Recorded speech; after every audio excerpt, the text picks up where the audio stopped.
Ah, pretty good.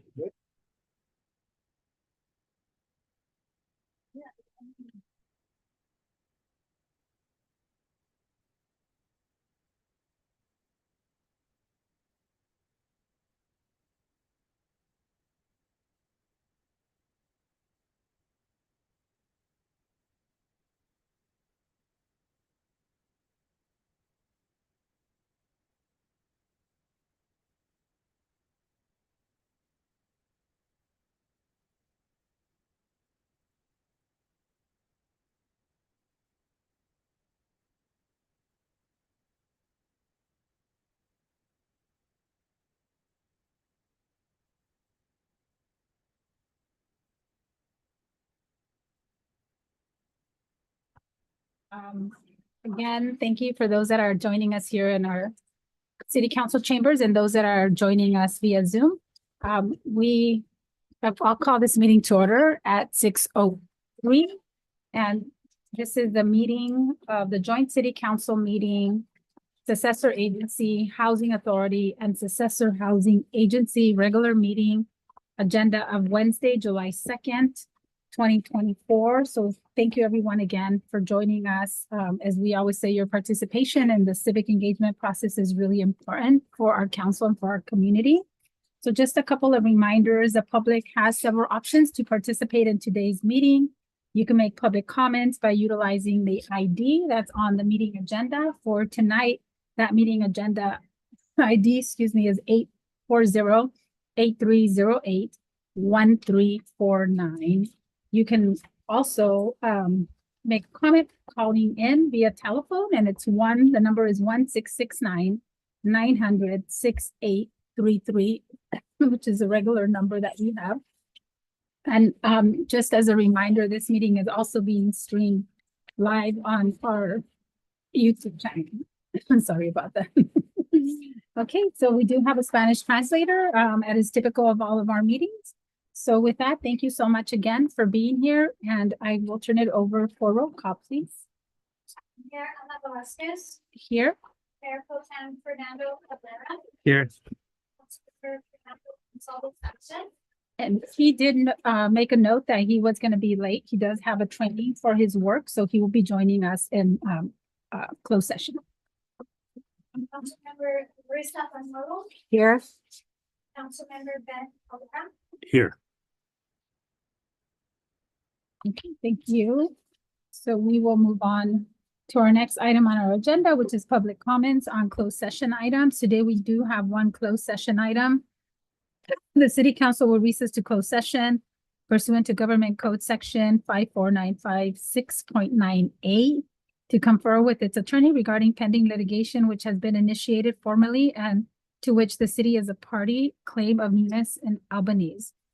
So at this time, the speakers do have 3 minutes, and those that are joining us here, if you can please come up to the podium. Those that are joining us via Zoom, please raise your hand so I can recognize you and you can speak. So with that, I will open it up to public comment for closed session items, and I'll start with those that are joining us here in our chambers. Okay, seeing none, then I will take it out to those that are joining us via Zoom. Okay, and seeing no hands raised, then I will close the public comment for closed session items at this time, and then we will recess to closed session, and we'll come back at 6:30 for the public portion of the meeting. Thank you.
So we ready?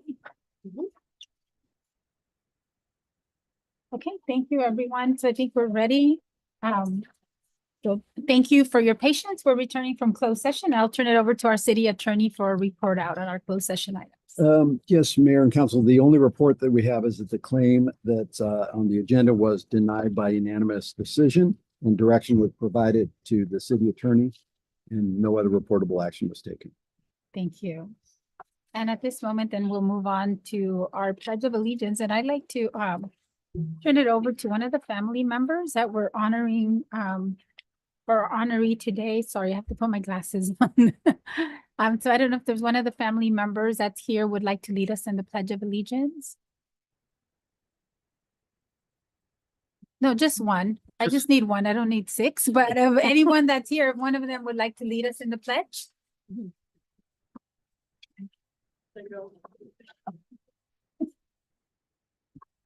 I Pledge allegiance to the flag of the United States of America and to the republic for which it stands, one nation, under God, indivisible, with liberty and justice for all. Thank you.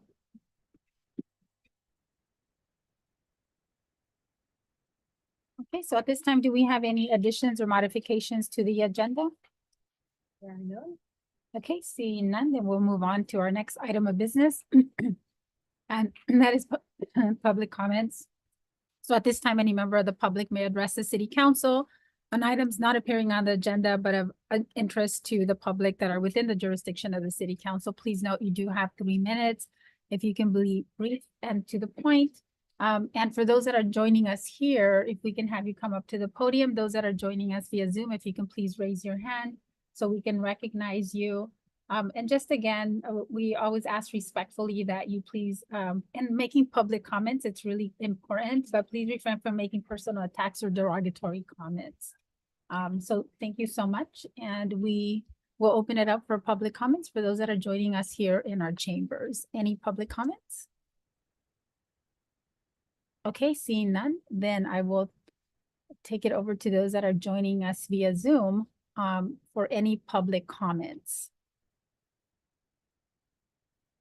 Okay, and I see no hand raised, so we will close the public comment portion and we will move into our council presentations. And so we have 2 presentations. We have a special recognition today as well, but we'll start off with our first presentation for today. And it's a proclamation of the City Council of the City of Soledad designating July as Park and Recreation Month. So if I can have our recreation team just come up and join us while we read the proclamation. And I'm gonna turn this over to Councilmember Gonzalo Sanchez. If you can please read the resolution. Sure. I apologize, I'm having some issues still with my throat. All right. Is this one? Yeah. All right. This is a proclamation of the City Council of the City of Soledad recognizing the month of July as Park and Recreation Month. Whereas parks and recreation are essential to the health and well-being of communities, and the City of Soledad Parks and Recreation Department provides inclusive programs, services, and public spaces that support physical activity, mental wellness, and community connection. And whereas the department serves youth, families, and older adults through fitness classes, out-of-school programs, summer camps, cultural events, and the Soledad Youth Council, fostering development, belonging, and civic engagement. And whereas since its founding in 2021, following the passage of Measure S, the Parks and Recreation Department has grown rapidly and now maintains multiple parks, supports special events, and delivers key services across the city.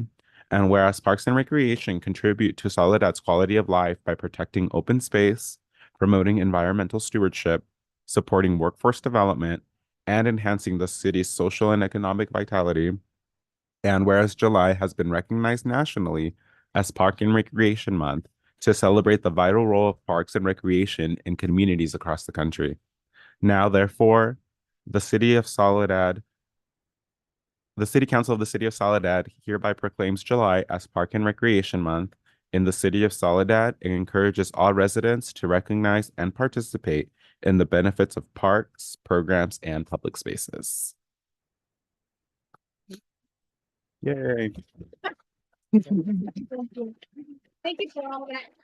Thank you for all that you do. So if you want to come up to the podium and share a few words, that would be amazing. Jessica Potts, Park and Recreation Director. Thank you, Mayor and Council. On behalf of the Parks and Recreation Department, I want to thank you for this recognition. While July is officially National Parks and Recreation Month, it's Parks and Recreation for us year round.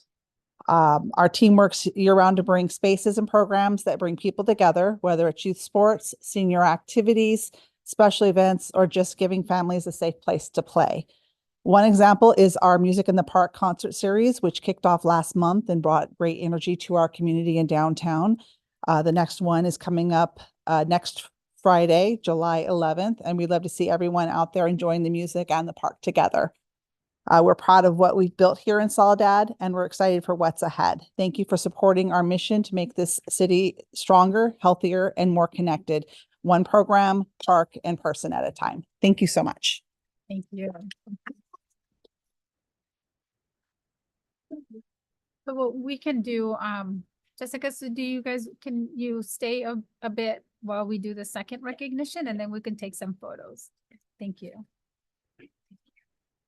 Okay, so with that, we will now turn it over to Mayor Pro Tem for the next proclamation, which is a proclamation of the City Council of the City of Soledad, recognition of Mario Martinez and designating July 6th as Mario Martinez Day. So I will turn it over to Mayor Pro Tem Cabrera. Thank you. See this one? Yes. Yeah. Proclamation of the City Council of City of Soledad proclaiming July 6th as Mario Martinez Day in honor of Soledad native and Olympic weightlifter Mario Martinez. Whereas Mario Martinez, a proud native of Soledad, California, was born and raised in a ranch in our community, where his passion for strength training began humbly under a tree, using improvised equipment and unmatched determination. And whereas Mario Martinez went on to become one of the most decorated and respected American weightlifters in history, competing in 3 Olympic Games, 84, 88, and 92, and winning the silver medal in the 1994 Olympic Games in Los Angeles, becoming the last American man to win an Olympic medal in weightlifting. And whereas over the course of 23 years career, Martinez earned 10 national championships, medaled in 3 Pan American Games, including gold medal in 1987, and held senior American records in snatch, clean, and jerk, and total for 2 decades. And whereas before raising to international prominence, Martinez worked as a guard at the Soledad prison while dedicating himself to training, making regular commutes to San Francisco to work with his long-time coach, Jim. Yeah, that's hard for me. So, and whereas Mario work ethic, humility, perseverance in the face of adversity became a source of inspiration for many, not only as an athlete, but as a role model for youth and aspiring lifters across generations. And whereas Mario Martinez passed away on January 14, 2018, at the age of 60, leaving behind a remarkable legacy of dedication, strength, and pride that continues to uplift the community of Soledad and the sport of weightlifting nationwide. Now, therefore, be it proclaimed that the City Council of the City of Soledad does hereby declare July 6th as Mario Martinez Day in the City of Soledad in honor and recognition of Mario's outstanding achievements, his deep roots in the community, and the enduring legacy he leaves behind. Be it further proclaimed that the city encourages all residents to remember and celebrate the life of Mario Martinez, whose example reminds us of the power of determination, discipline, and Soledad pride. Thank you so much. Can I say something? Yes, and so can I have this at this time also, if we can have all the family members, if you guys want to come to the front to the podium, please. We do have some additional recognitions as Recognitions. well, so we will present those, but I will turn it over to Mayor Pro Tem.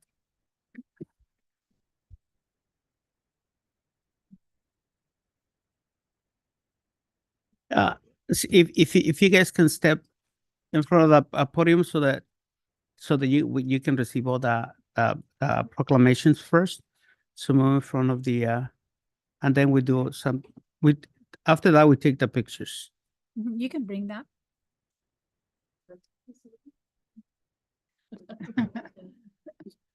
So let me go ahead and first say something and then and you say something. No, stay here. Come on. No, you guys come to the So, to the podium. I want to say something that I wrote because I learned about Mario Martinez in a conversation with Mr. Ordonez months ago. And when he was telling me about Mario, I never seen somebody speak with so much pride and passion about a friend. And it make me feel proud of him. I didn't know him, but it make me feel proud. And the reason is because as I was having a conversation, he was telling me how Mario studied lifting weights. And when I was reading about it, it says that he will make the weights and then he will add so much weight that the bar will bend and he will bend it back straight with a hammer. And when I came to the United States, somebody told me that education was not for me, that dreams were not for me, that and knowing Mario, knowing what he did and how he did it, make me realize that we are living the future, that he lived further than many of us live and never stop working for his dream. And I want to tell you that I'm really proud of him, and I'm really proud of you guys for always keeping his memory alive. Thank you so much for coming. Thank you. Can we do the We proclamation? do have the other proclamation. If you guys can come back. Yeah. if you- No, that's the silver. Yeah. Yeah, so we do have also for the family, Supervisor Chris Lopez, was not able to be here, but they did provide a proclamation, for Mario Martinez. So, I think it's important to read it as Mhm. well. It's a little bit different. I know ours had a lot more detail. And then we also have another Two more.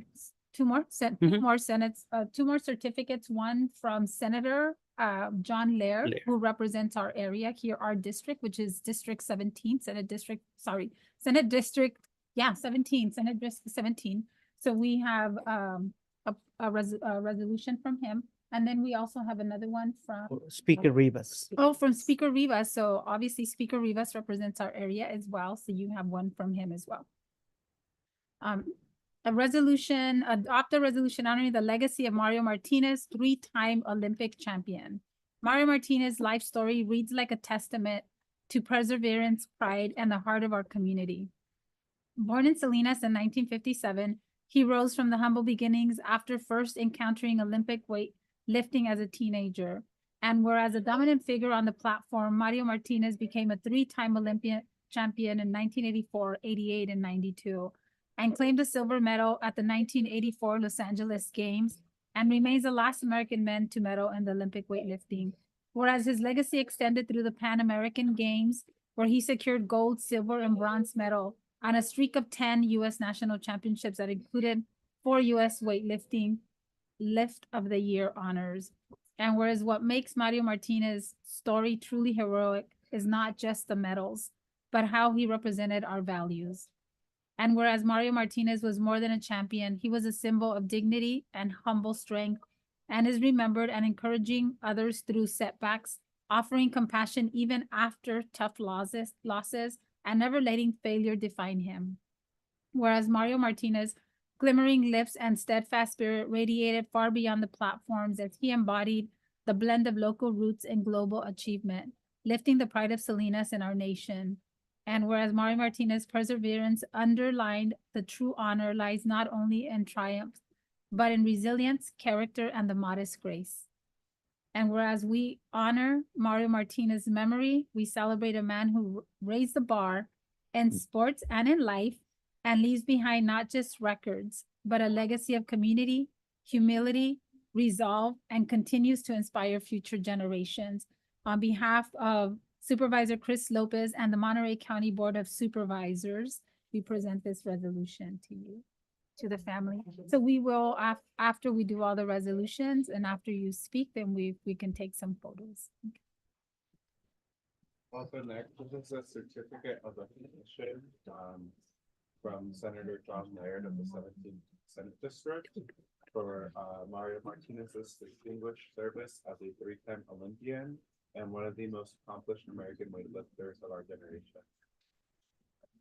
His accomplishments, including a silver medal at the 1984 Olympics and multiple national and Pan-American titles, have left an enduring mark on the sport. His legacy as a Soledad native and champion will forever be remembered throughout the Central Coast and the nation. On behalf of the California State Senate and the 17th Senate District, they honor his achievements and lasting contributions to our church.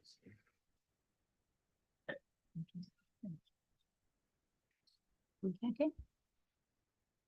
I'm gonna read this one from Robert Rivas, Speaker of the Assembly, Certificate of Recognition presented to Mario Martinez. In recognition of your achievements and enduring legacy, on behalf of the 29th Assembly District of the California State Assembly, congratulations on your outstanding achievement as an Olympic weightlifter and silver medal at the 1984 Summer Olympics. Your dedication and excellence have inspired many and brought pride to the United States and our community. That's from Robert Rivas. Thank you. Thank you. So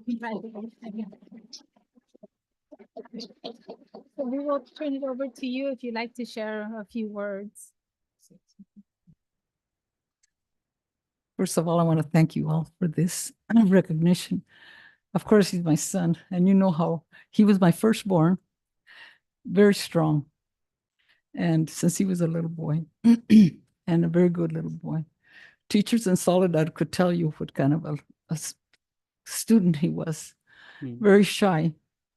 But we moved up to a ranch in the Mets, way up there in the hills. We were the last ranch out in the Mets Road, and no electricity, we went back like 100 years, but they took up weightlifting. They would lift weights at night, and that's how he got started. And but the first time my husband took him to a competition in San Francisco, they said, where did this kid come from? He was still a teenager. And so he was a junior Olympic. He was all over. He went all over Poland and many countries. And we were so proud of him. And but he worked so hard, and he was shy, and he wasn't, it was nothing. It was to him, it was something an accomplishment that the good Lord gave him. We're Christians and believe that God is in control. Thank you all for this recognition, because even though he's gone, and a lot of people don't even realize what the Olympics are, many people, or they would say, oh, he didn't get the first place. But just being at the Olympics, it's an honor, that and we learn from him. And I have 7 children, and I thank God for that too, because I think they all understand that Mario worked hard for what he accomplished. Thank you all. Thank you so much. Thank you.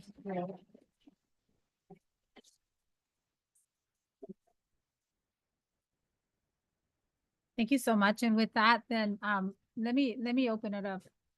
I know Mayor Pro Tem did the recognition, but I want to open it up for any of the other council members that wish to make any comments. Okay, I'd like to start. Just to, I had a conversation with Mr. Ordonez too, and he was sharing his story. I'm like, wow, really? I didn't know But he was the one who shared with me that he was a native in Soledad and he was a weightlifter, and he was like, wow.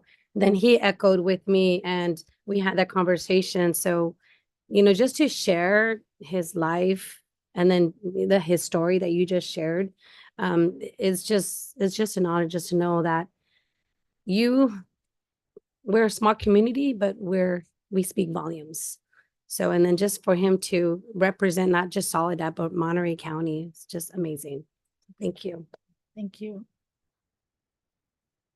I think for me, I kind of want to echo a little bit what Mayor Pro Tem said, and also something that I think is really important is to honor history, and also something to share with our youth. And I think about myself growing up, always like kind of hearing like, oh, we're just from Soledad, but I don't remember where I heard this phrase, but like somebody has to be the first Olympian from Soledad, right? Somebody has to be the first this or do that. Why can't it be you? And I feel like ever since I heard that, I've kind of ingrained that in myself, and I want to make sure that I help other folks think about that as well, because I think that's something that's very important.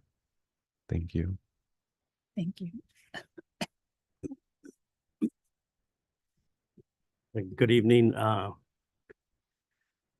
to the Martinez family. I really appreciate this honor that and the time that you have shared with us and your son. I went to school with his younger brother Martin, and we would hear about Mario, and it was just like you felt that pride, just knowing that the one of the family members or a friend was actually related to Mario, and it's a very prideful thing, for not just for us, for the whole community, for the family, I'm sure, the whole county and the state, I'm sure. But I just want to thank you for sharing those moments with us. Yeah, thank you so much. And thank you so much to the Martinez family. I grew up here as well, and I think for many of us growing up, some of us, didn't know the history of Mario, and I think it's important, especially now as a mayor of the city and being as a council members, that it's important for us to be able to honor our past and to be able to understand that there's 100-some years, right, of people that have made multiple contributions to our history, and to make sure that we don't forget that. And obviously, as he uplifted himself in the weightlifting arena, it's uplifting Soledad and uplifting rural communities and uplifting each one of us, right, that might have dreamed that we could do something and possibly didn't think we had, the strength, the courage, the possibility. But I think through him, it's really incredible that we could be able to provide that history to our next generation, to say, perseverance, as his mother spoke. Sometimes you don't need the money, right? You don't need the fancy tools, but you need commitment and you need dedication, and that in itself will take you to achieve those goals that you want to accomplish. And he's a testament of that. So thank you for sharing your son with our city. Thank you for providing the council this opportunity also to be able to understand the significant impact that Mario made in our city and our rural community in California and in the world, right? So it's not just the impact locally here, but I think the impact globally. And I think that's really important for us to be able to preserve that history, to share that history, and make sure that his memory doesn't ever leave the city, because he is part of the history of our city. And at some point, I know we want to have some recognitions here of, in the 100 years of Soledad, what are some of those significant moments? And, absolutely, he is one of those significant moments in the history of Soledad. So thank you. Through the chair, I would like to ask for permission. I invited Rigo, is a trainer, boxer trainer in Greenfield, and he's he works with a lot of our youth in the community. And Rigo, would you like to say some words? So Rigo has a boxing club and he's been able to do a lot of extraordinary Mhm. achievements. So we'll give him 3 minutes. We just want to make sure we're moving on Yes, track. thank you. Hi. Good evening. My name is Rigo Avila. I'm the head coach for Avila Victory Boxing. I also have the luxury to work here in the city of Soledad. First off, I want to face a little bit both ways. I'm super honored to be here. Thank you so much, Fernando, for the invitation. It's amazing the accomplishments that your son has made. And I think that apart from the recognition that you're receiving, I believe that this story needs to be shared a lot more. So I will definitely begin at my boxing club. I serve roughly about anywhere from 30 to 60 students on a daily basis. We also have a program where students from Soledad come down, and it's about 30, 35 students, and they love it. And we actually just renewed that program for the follow-up year. I have a picture right here to share with some of you. In case you haven't seen. And you know, this is amazing. I believe this belongs in high school gyms. And going back to what Mayor Anna said is, you know, the worldwide recognition, and you know, going back to Monterey County and South County, this is huge. I mean, he belongs in gyms everywhere. You know, I think this is a great piece of history, not only for Soledad, but for all of the 831, like Ms. Manuelo said. So I just wanted to be here and say that I'll be sharing the story with my students, and I'm hoping that those medals are somewhere at home, and then maybe you can come by our gym and share them with our kids and try to make that. Or you have Yes. you know, that's amazing right there. So first off, before I tell this story to the kids, I wanted to be here. So thank you all, council. Thank you for the recognition that you guys are giving this family. Working with kids need to know about stuff like this. Kids need to be encouraged that people from small towns can make a huge impact.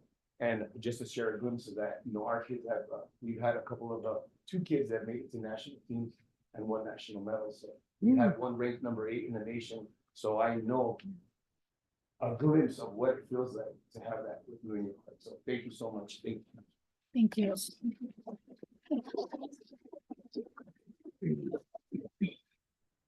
Yeah, so thank you to Mayor Pro Tem for bringing that forth. I know he had talked about it, and so I think just for today, obviously, we have the recognition, but as it becomes a day, I think for next year is planning more events around that, so that way the family can share the story. The family could be here. We have a historical historical museum where we have, you know, where we can share some of that, some of those, you know, history of what he did, because it's important that our community knows the impact. So thank you. So with that, then council, we will pause for a minute so we can take some photos, and then we'll come back and finish up with our business.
Yes.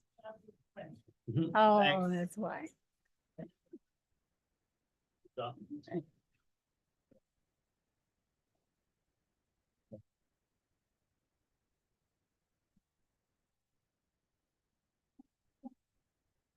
Okay. Okay. Mr. Macias, have a good Yes. day. Mr. Romero? I thought they were gonna speak. Okay, council, so we'll continue with our item of business. Thank you so much again, Mayor Pro Tem, for bringing that forth. We will now move on to our consent calendar. So today we have 12 items on our consent calendar. So at this time, let me ask if there's any members of the public that wish to pull an item from the consent calendar for comments or questions. Okay, seeing none, from here, so any members of the public, can pull an item if they wish to do so. Okay, then let me take it out to those members of the public that are joining us via Zoom. If there's any members of the public joining us via Zoom, if you'd like to pull an item from the consent calendar, for comment or discussion. Okay, seeing none, then I will bring it to the council for the same, if you'd like to pull an item for consent or from the consent calendar for discussion. Okay, I have item CA if we don't have any, or sorry, I think it's, yes. I want to pull item CA for comment. And,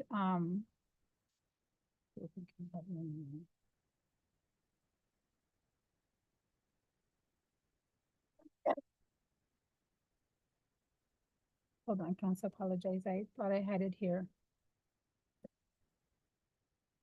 Yeah, I'm sorry. I want to pull item CA and C11 for comment. Okay, so if there's no other items that the council wants to pull, then I'll entertain a motion for approval on the remaining items with the exception of CA and C11. So move. Okay, I have a motion on the floor. Do I have a second? So I have a second by Councilmember Caldera. All in favor, say aye. Aye. Any opposed?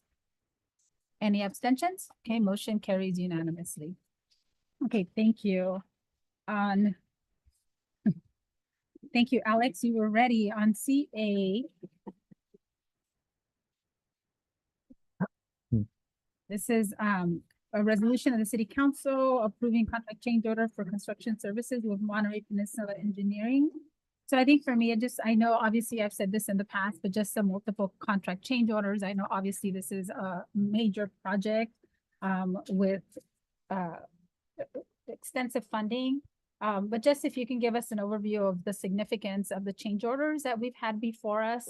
And then also there was an initial budget of 3.7 million. And now we have a 4.8 up to 4.8 million project. So I think it's important to be able just to kind of share a little bit about some of those additional items that were added, what those are contributed to. And then, you know, as I said, I know I've talked about discussions in terms of future maintenance of these contract change orders and making sure that these projects, hopefully we can minimize the contract change orders in the future. Of course. Actually, before Alex chimed in, if it's okay, through the chair, I just wanted to explain something that was a little unique. This project started as we were also having to spend our ARPA funds, the American Rescue Plan Act funds.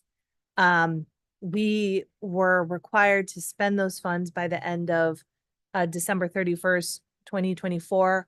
Although for public works projects, we had a little bit more runway. It was actually 2 years later, but our congresswoman advised us that there was a potential with a change in of administration to reach back and take unfunded. So her advice to us was to spend down the funding that we received. And so we were able to kind of quickly take, because we were removing so much pavement, we were able to quickly take advantage of things like connecting the container village utilities. So we brought the electricity across the way. We had wanted tree lighting, and since we were removing all the sidewalk, we put the conduit to light up the trees. So there were things like that. We had some decorative crosswalks that were kind of part of the larger vision. So we're pretty much done with anything related to that. And now we're just doing what would have been more typical change orders related to some of the we did confront some issues too that would be typical. We had some issues with our manhole sinking. We had to do exploratory work, which this one is reflected on. We did have like a broken irrigation valve and so forth. So it's been kind of a combination of those more typical things. And then, like I said, we were under the gun with the American Rescue Plan Act. So it was kind of a perfect storm. So, and I don't know, Alex, if there's anything else you wanted to add related to that. No, I think you did a great job of kind of summarizing them, Megan. I also wanted to just mention that in addition to what Megan said, we did have change order number 7 that was recently approved administratively. That was a no charge change order. That was strictly to just keep the contract alive as we were awaiting long lead times with traffic camera and things of that nature. The change order for this item tonight is just kind of the catch-up work associated with the additional work that we had to do to make what we found in the field work. Just like Megan said, a lot of it was T&M tickets. That's just the necessary additional time and effort and materials associated with just performing the overall work. And I will say that we're pretty much at the end of the project. We're very close to completing. We may be back for when we did award the contract, we had a cap on the amount of asphalt. We kind of projected what we thought would be the asphalt, but it's actually more. Right. So there is an allowance to come back for that change order. So we will be coming back, and that should be it. Yes. The only other thing that is going to happen is I think I mentioned to council that the decorative crosswalks were the wrong color, so they're going to come back and fix that sometime in August. And that's good because that's not going to give us, I mean, we don't have to, it's not a contract change. No, order, no, it's no. reflected, They're no. going to do it on their Yeah. dime. Right. So Well, thank you. Thank you for that. I think obviously it's a massive project and I understand, but I know that we have strategies in place to make sure that even when we do these big projects that we really decrease some of the level of contract change orders. So Of course. thank you so much, Alex. Thank you. Thank you. and through the chair, I did want to acknowledge Don, Juan, and Alex, who've been doing a great job. But I think what's been exciting now that we have Juan on board is that we're able to, they've been taking a much stronger hand on contract management, which has helped immensely kind of put the contractors on notice to, stay within the budgets and so forth. So having the extra manpower has made quite a difference. Yeah, thank you. I appreciate that. Okay, so with that, thank you. And then we'll move on to item 11. C11, and this is a resolution of the City Council of the City of Soledad approving a cost of living adjustment for certain executive management positions. So I just, this one, for me, I just have a comment. I know obviously this is the council's discretion to be able to move to support the additional cost of living increase adjustment for executive management positions, and there's only several of them that fall within that category. I want to just share and also just make a comment to the council and to our city team. I know that this year our budget is status quo. We had to take from our reserves, and we don't know what fiscal year next year is going to look like. So I think for me, it's just making sure that we're really looking at those, any of those potential impacts in the future, and looking at some of those positions. I know we had some positions with salary savings that we were able to use to balance the budget this year, but just, for the council to be aware that next year, I think we may or may not be in the position, and there's some difficult decisions that may need to be taken. So I just want to make sure that we say that this is a discretionary from the council. But thank you to all of our management team that I know there was a lot that happened this year, a lot that's still to happen. There was a lot of projects that are coming to fruition. So with that, I just want to, one is be fiscally prudent, and two is just say thank you for the work that you do.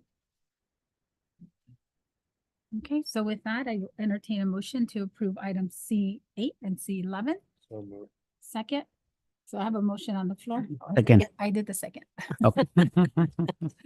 Okay, so a motion on the floor. All in favor, say aye. Aye. Any opposed? Any abstentions? Okay, so motion carries. Thank you. So we will move on to our next item of business, and at this time, we have a public hearing number 1. And we will receive the Soledad Police Department AB 481 annual report and provide direction. So I will turn this over to our city attorney. Yes, on this matter, we just need the council to continue this item to the August 6th meeting. Okay. An issue arose with respect to the noticing of this particular hearing, and so we had to bump it to the August 6th meeting. Okay, so with that, council? I motion to continue this item for our August 6th meeting. So I have a motion on the floor, a first and a second. All in favor, say aye. Aye. Any opposed? Any abstentions? Okay, motion carries. So we'll move this to the August, carry it over to our August 6th meeting. Okay, so we'll move on to our next item of business, which is public hearing number 2. And this is going to take a little bit longer. We have different resolutions, 6253, 6254, 6255, 6256, and 6257. And that's a resolution of the City Council of the City of Soledad ordering the levy and collection of assessments in various districts for fiscal year 25-26. So what we'll do today is we're going to receive the staff report. I'm going to open up the public hearing, and then we'll listen for comments. We'll close the public hearing, and then we'll bring it back for council action.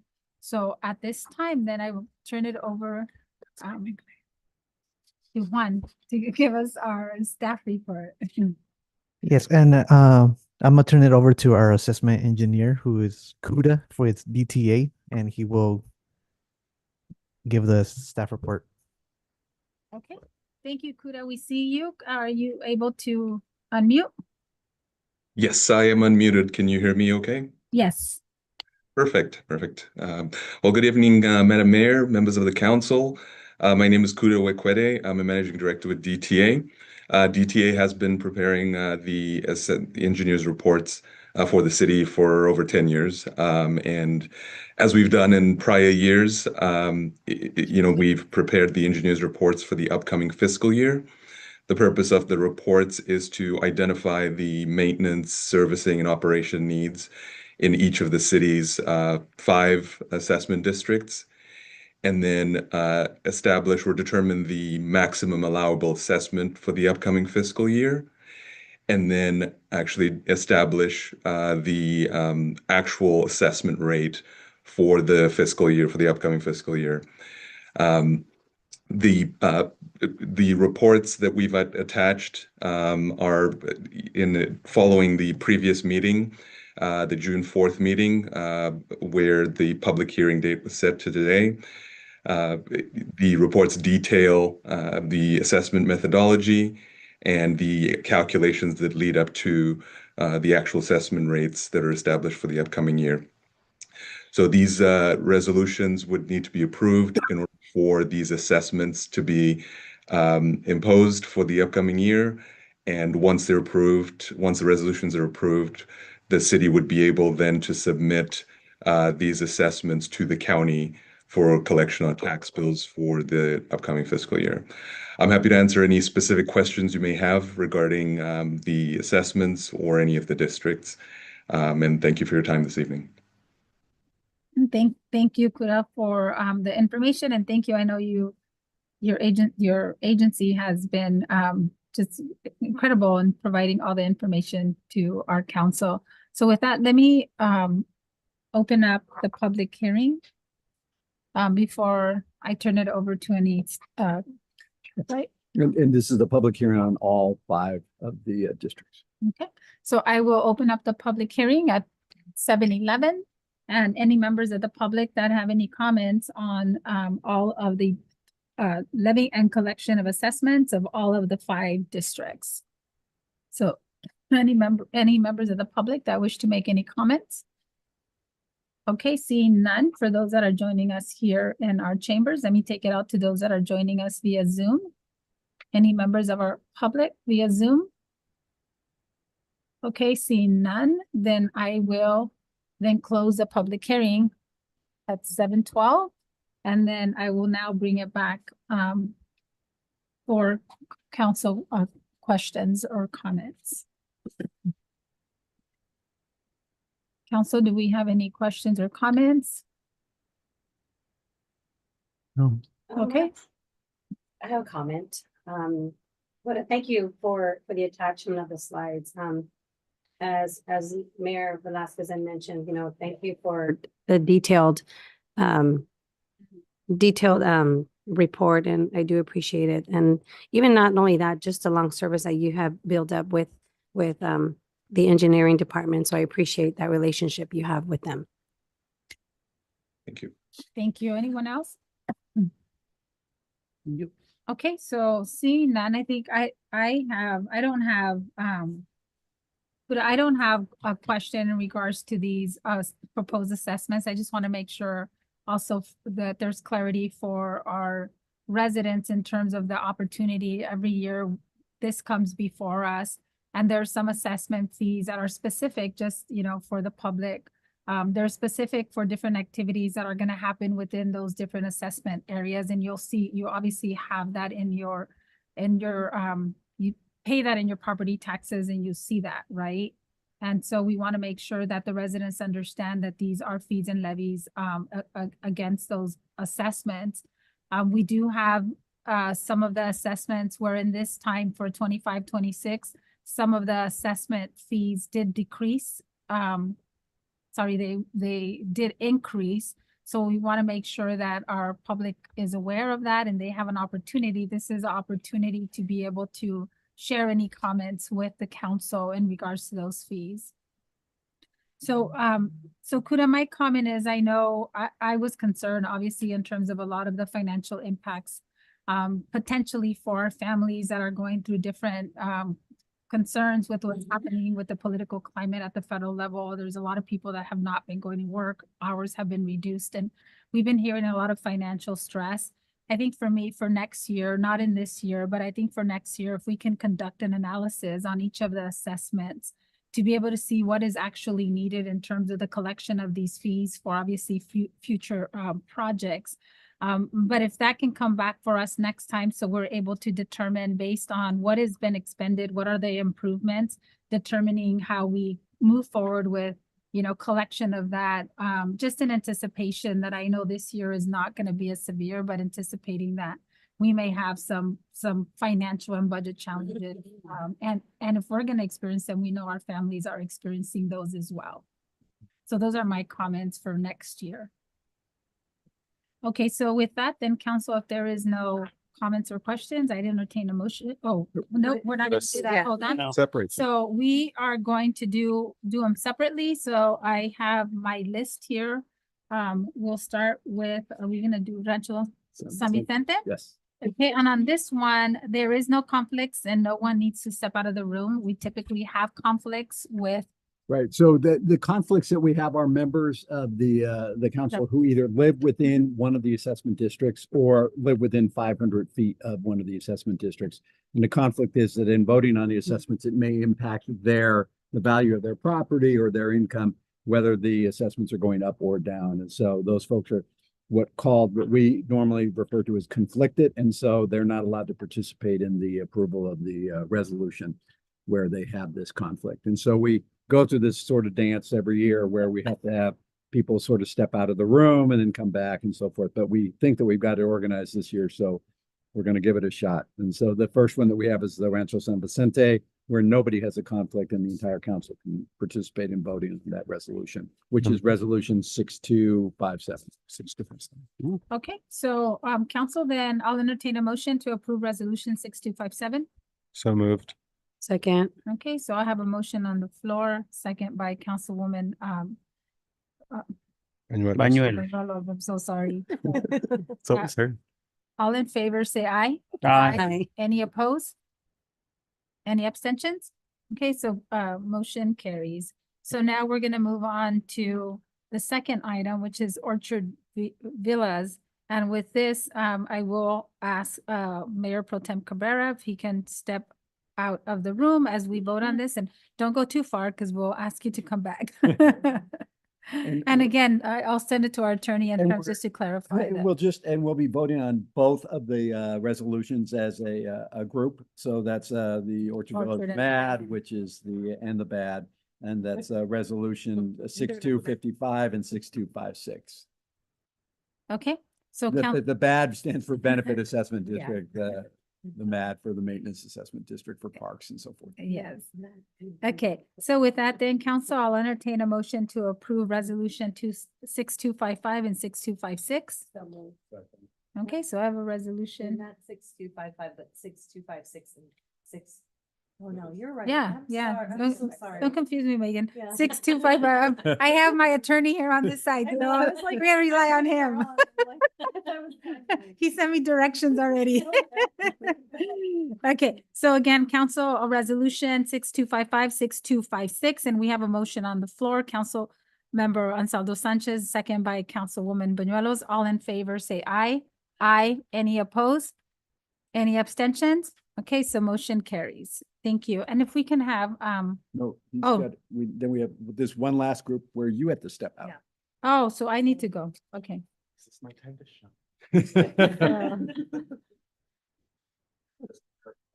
No. No. No. Okay. Okay, so I'll Cabrera- hand it over to. Councilmember Cabrera Ansaldo actually Sanchez. lives within one of the districts, and then he also lives within 115 feet, I think, of the other district. No, not yet. Not yet.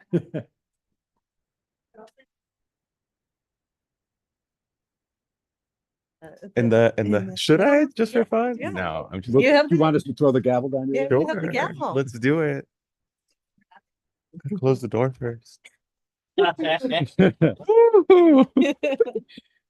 didn't have to wait till next And year. so this is similar that we have a package of resolutions that can be adopted for the Diamond Ridge Bad and the Diamond Ridge Mad. And that's resolution 6253 and resolution 6254.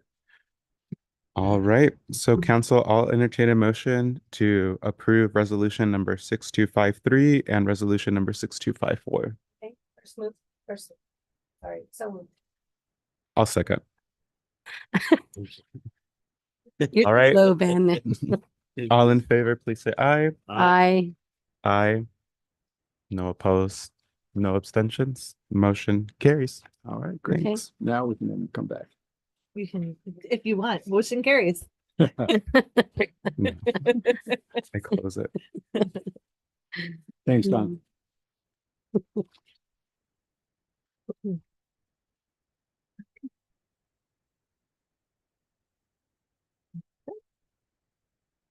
Okay, well, thank you. So we're done. Oh. So Move on Okay. to the next side. thank you so much. So with that, then we will move on to our next item of business, and let me just get to my agenda here. Now we have business item number 1, status report on the 2025 Siempre Soledad General Plan update and request for direction on the draft land use and circulation maps, and I will turn it over to our assistant. No. No. No, senior. Planner. Senior planner. Ariana Mora. Take it away. Good afternoon, Council. Ariana Mora, Senior Planner with the City of Soledad. I'll be doing a brief presentation on the staff report, and our consultants, PlaceWorks, are also on the line. It'll be Amy Knox and Amy Seinsheimer and Charlie Knox, in case there's any technical questions regarding the general plan process, or any further clarification from them as well. Next slide, please. This is a brief agenda. We did provide these slides in the staff report as well. I will be going through the presentation in a different way that is not as organized in the slides that were given to the council, because I think the presentation will make a little better, but the same content is still there. We'll provide a brief general plan summary, provide project steps, circulation, we'll present the circulation and land use maps, and then answer any clarifying questions and move towards the city council discussion. So general plan summary, and this is just a brief summary of what really a general plan is and why is it important. Next slide, please. So as you know, it's required by law. It's really the constitution of a city that really focuses on the fundamental land use and development policies. It shows how the city will grow and how we can conserve our existing resources. And ultimately, throughout this process, it really helps us identify community issues that are currently present, but helps us analyze our growth from the previous general plan as well. This is a basis for fair and consistent local land use decisions and related policies. So the goal is to eventually lead to policy, adopting policies that will help us aim for future growth and development. Next slide, please. These are the general plan elements that will eventually come prepared for review to the city council. It's expected to come forward as a final draft sometime in January of next year. So we are really at a key stage of this general plan update where we're nailing down what we want to focus on to complete this document. There's multiple required elements such as land use, circulation, housing, conservation and open space, and environmental justice. We are also doing economic development and climate change as well. As I mentioned, our last update was in 2005, and it is a requirement for us to update these documents every 20 or so years. So we have been working on this since 2021, I believe, and we're getting ready to finalize that document. So project steps, where are we now? Next slide. So we're focusing right now on the circulation and land use map. This is this phase that really defines what we want to do with this general plan update. We want to finalize this stage in order to move to the general plan EIR report, which is analyzing all the environmental impacts. And it'll help us define a stable project description. The big idea is, or the aim for tonight is to really analyze the big concept of this circulation and land use map in order for us to focus on the environmental impacts that will result out of those land uses or circulation efforts that we need to pursue. Next slide, please. Here's a recent project timeline. I think this was important to highlight because we have been doing a lot of community engagement throughout this process. The last time we came and presented to council was in May of 2024, where the council, with the recommendation of the Planning Commission, accepted the vision and guiding principles. In July of October 2024, we developed draft alternatives. And we did a lot of outreach during the community events such as Hot Summer Days. We did online surveys, and we also did an alternatives workshop. So we still gathered the vision and guiding principles information and develop alternatives, which I'll explain a little later of what they mean, and continue that engagement throughout to develop these land use and circulation maps.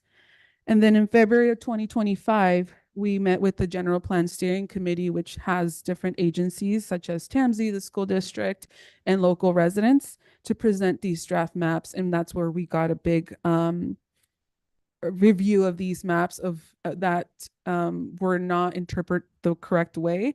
Therefore, we made changes and then presented it over to the Planning Commission. And now we're presenting a final draft to the City Council. In addition to that engagement period time, we also provided the circulation map during the traffic and safety workshop that the Public Works Department conducted on June of 2025. So we also got additional feedback there as well. Next slide. So the alternative phase. This phase really allowed us to see where the community needs and wants were at. It's pretty much thinking of, do we want to focus on local economic development opportunities, or we want to think big, such as regional hubs.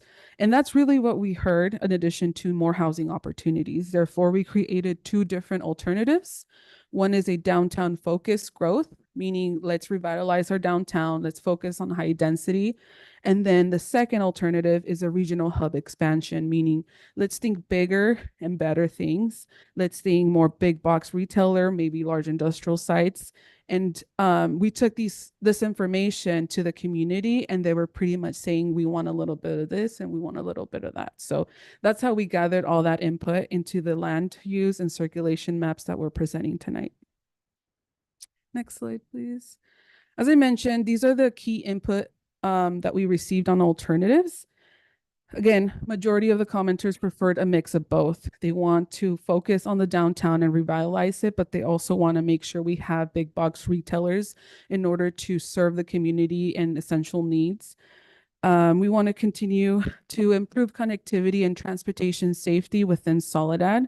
And then, again, housing is a big issue, so we heard those as well. From these key inputs, I do want to highlight that we should think on the big key concepts, right? So we understand we need housing, but we want to make sure that we apply the big concepts and the big picture items into the land use maps and the circulation maps that we'll be reviewing tonight. Next slide, please. As I mentioned, we did present this information to the Planning Commission on June 12th. And after their recommendation and reevaluating the maps, we are changing the presentation a little bit to kind of explain and start with the land use concept first, and then we'll touch in on the circulation, because I feel like understanding what the land use is proposing will help with the circulation edits in the circulation map that we'll be presenting as well. So let's go to the land use map, please. Okay. Okay, so again, as I mentioned, some important items with the land use map is that in the big picture concept, this really sets our base map for development and housing density, and eventually property development standards.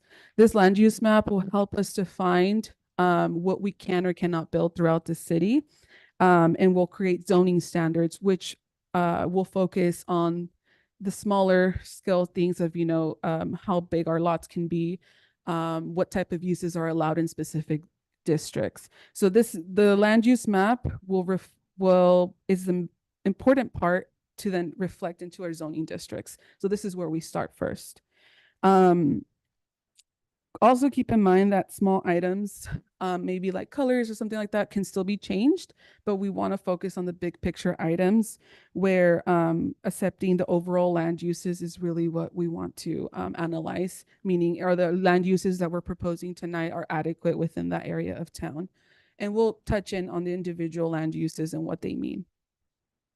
Next slide. Through the engagement process and then through the Planning Commission, or through the engagement process, we realized that these land uses were very difficult to the community to understand. So one of the things that we did and Placework created was a separate sheet defining and showing pictures of what those land uses mean. These land uses are attached in the staff report as well, and we'll go over through each individual land use. One of the key concepts that we wanted with these new land uses and the renaming of these uses was to be flexible in residential and commercial uses. As we saw through the engagement process, we want to prioritize commercial and housing. Therefore, these land uses are defined in a way to allow flexibility throughout. And help us reach higher density to conform to our housing element, which was previously adopted as well. You may notice that the downtown designation is not part of that sheet. However, it is kind of more assigned for the newer land uses, but the downtown remains the same, meaning we do have a downtown specific plan. Therefore, it's already been defined, and we're just trying to bridge that connection to implement it in the new general plan. Okay, next slide, please. The new designation. So this is traditional neighborhood, which was formerly single family residential. is what we consider single families have ADUs. And its support uses such as schools, neighborhoods, and community centers. So it's was previously single family. We're now changing it more of a general term, traditional neighborhood, to fit additional uses than just single family homes. Next slide, please. So, Mhm. Ariana, can I, as you're going through the presentation, I just want to make sure that the council, if they need to pause, because it's a lot of information, and I know sometimes our thoughts can get, we can forget at the end of the presentation. So I want to make sure that if that's okay with the council, that if you guys need to ask a question, that we pause and we ask the question while Ariana's talking about, especially on the new designations, because she's gonna go through some of them, and I just want to make sure that you guys are looking at if there's any questions you guys may have on this. Okay. At that point, I do have a question then on the previous slide. When we're talking about small multifamily structures, does that differ from a duplex, or would that include a duplex? Small multifamily structures, I think we have that in the blended residential neighborhood for more of a medium density, which is between single family and then the higher density that includes duplexes and triplexes. So considered more of a small apartment buildings as well. And, So for this, through the chair, if I can just add, there are some state laws, like SB 9, that actually do allow for you to, Yeah. have more than a single family, which could result in multi-family structures. The lot sizes are pretty small, so the ability to do that is going to be limited, but it's kind of also the concept of ADUs, which are allowed by right on many of the properties. That was Senator Caballero's bill. Yeah. So that's why it is. I was could just be. confused because it's a single family ADU and small multifamily structures. I'm not sure I understand what a small multifamily structure would be. It could be a duplex, or another example Got is it. we have something called junior ADUs, which are actually attached to a house, kind of like a duplex. So it could be like a junior ADU plus an ADU, which, in the scheme of things is kind of Could be a multifamily, small multifamily. But we're calling that traditional. Yes, because in order for you to do ADUs or any type of, or SB 9 projects, you have to have an underlying zoning district under single family. So, or other R districts. Therefore, it kind of starts with that zoning district itself. Yeah. And I don't know if Amy wants to add, but generally speaking, with all of the state laws, you can kind of do it. The character is more of a traditional single family neighborhood, but on some of the lots, you're going to see and could see some of these small, like duplexes or given those legislation. So what we're seeing now, because now you're seeing, especially with the creation of the ADUs, a lot of our single families have the ADUs, right? Yeah. That's what we see more of, that we've seen more of Mhm. in our area. Right. Right? And I don't know if Amy wanted to add anything. I saw her. Oh, just to agree with what the other staff have said, and that we are looking for input on these draft descriptions. So if it makes more sense to say something slightly different than small multifamily, this is not final. Yeah. Thank you, Amy. Yeah, I think for me, traditional neighborhoods is, because I know what a single family residential is, it seems more appropriate, but I also understand that if the community didn't understand it, then it doesn't really make sense, because it's not really just single family anymore, right? Because it allows for additions like the ADUs and more. So the traditional neighborhood, maybe and I guess we don't know can. if it's traditional, like that ADUs are not traditional. So, And I just through the chair, probably should just whatever name you want. What we're trying to convey is a place, not a zoning. So when you think of like if someone says traditional neighborhood, does that evoke kind of what many of the neighborhoods that we have, where it's mostly single family, Mm. Or is there a better name that will resonate? Because we want people to hear that name and then immediately say, okay, that's what I relate to. I think through the chair, for me, because I know a lot of people will question the verbiage. I mean, just to add an additional in parentheses, trying to explain it, they're gonna really overthink about it and I think it's just more the clarity with the verbiaging. And then maybe just put an example as, whatever it needs to be explained more. Mhm. Yeah, and I think the examples are there because you do give the examples, right? So I think we have that in there. I just think for me that traditional, because it's not traditional, ADUs are not traditional. Mhm. So I know that we're moving from the single family residential because that's obviously what we want to see, right? Especially when you have the mixed neighborhood types that you want to be able to do that. So I mean, I just traditional, ADUs are not traditional. So I think that's the only thing for me, my comment. So to the chair, if I may, we know it's there because I know I understand it, but like when people read it, like, can you explain to me more in detail? Mhm. Because I know that, it's complex mentally in their brain, because I will explain it, but I have to really kind of dumb it down Mhm. with them. So that way they're understanding. Mhm. I mean, because I want them to understand it's not tradition, it's more, per se, you know what I mean? I think it's more of the concept of so the land use really will define what you can do after, right?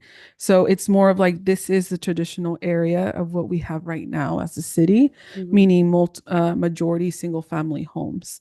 And in our map, the land use map, which is the color yellow, you see the most of, that is what we're considering traditional neighborhoods here in Soledad. So we just have to redefine it. So I Mhm. think just the redefinition Mhm. and what we think is traditional, to be able to say it's still a single family, Mhm. but it also includes it can include ADUs. Now it can include access, the junior dwelling units and all Mhm. these other things that typically it didn't. Okay. So good. And good. just to explain it in the easiest way, is it's basically one house on a single lot. Mhm. You may have additional units, but you can't really see them. The Mhm. character looks like a house. So your ADU might be a converted garage that you may not know that becomes part of the house, or something behind, Mhm. or could look like a duplex, but when you look at it, it looks like a house. That's Mhm. kind of it's the character of a one house, one lot, even Mhm. though it might have additional units, but it Mhm. doesn't look like it. Right. Yeah, and another way to think about it is also the density. So this land use would be the lowest density, meaning only one single family house itself. And as we go down the list of the designations, we're increasing density, therefore there'll be more additional units as well. Okay, so we can move on to the next. Mhm. So therefore, we have the next designation, blended residential neighborhood. This one has generally more housing types, including duplexes, triplexes, small apartment buildings, townhomes, and also supporting other uses such as schools, neighborhood serving parks, and community centers and places of worship. So this one was formerly medium density residential. So this was in between low density and high density. This designation would apply. Next slide. And through the chair, this sometimes you hear of missing middle housing. This is where the missing middle housing fits into. This is the designation. And blended makes sense in this Mhm. And then we have the multifamily neighborhood, which is formerly high density residential, which feature apartment buildings that are large enough to support on-site community spaces such as playgrounds, gardens, neighborhood parks, and commercial districts nearby. So this one will have the highest density throughout the land use map and the city itself as well. Okay, so let me just go back. So the townhomes would go under the blended. Mhm. Mhm. And for the blended residential, as we're trying to define these land uses, it will help us define the densities as well. Therefore, the intention from here is to nail down how the density levels throughout the general plan and house and conform to our housing element as well. Next slide, please. Then we have the neighborhood centers. These are included in the land use map on key intersections that have commercial uses, but also have a flexibility of having residential uses. You can see commercial on the bottom, residential on top. So they're encouraging to provide both type of services in as proposed. Next slide, please. Sorry, can you go back? I read a little slower. No worries.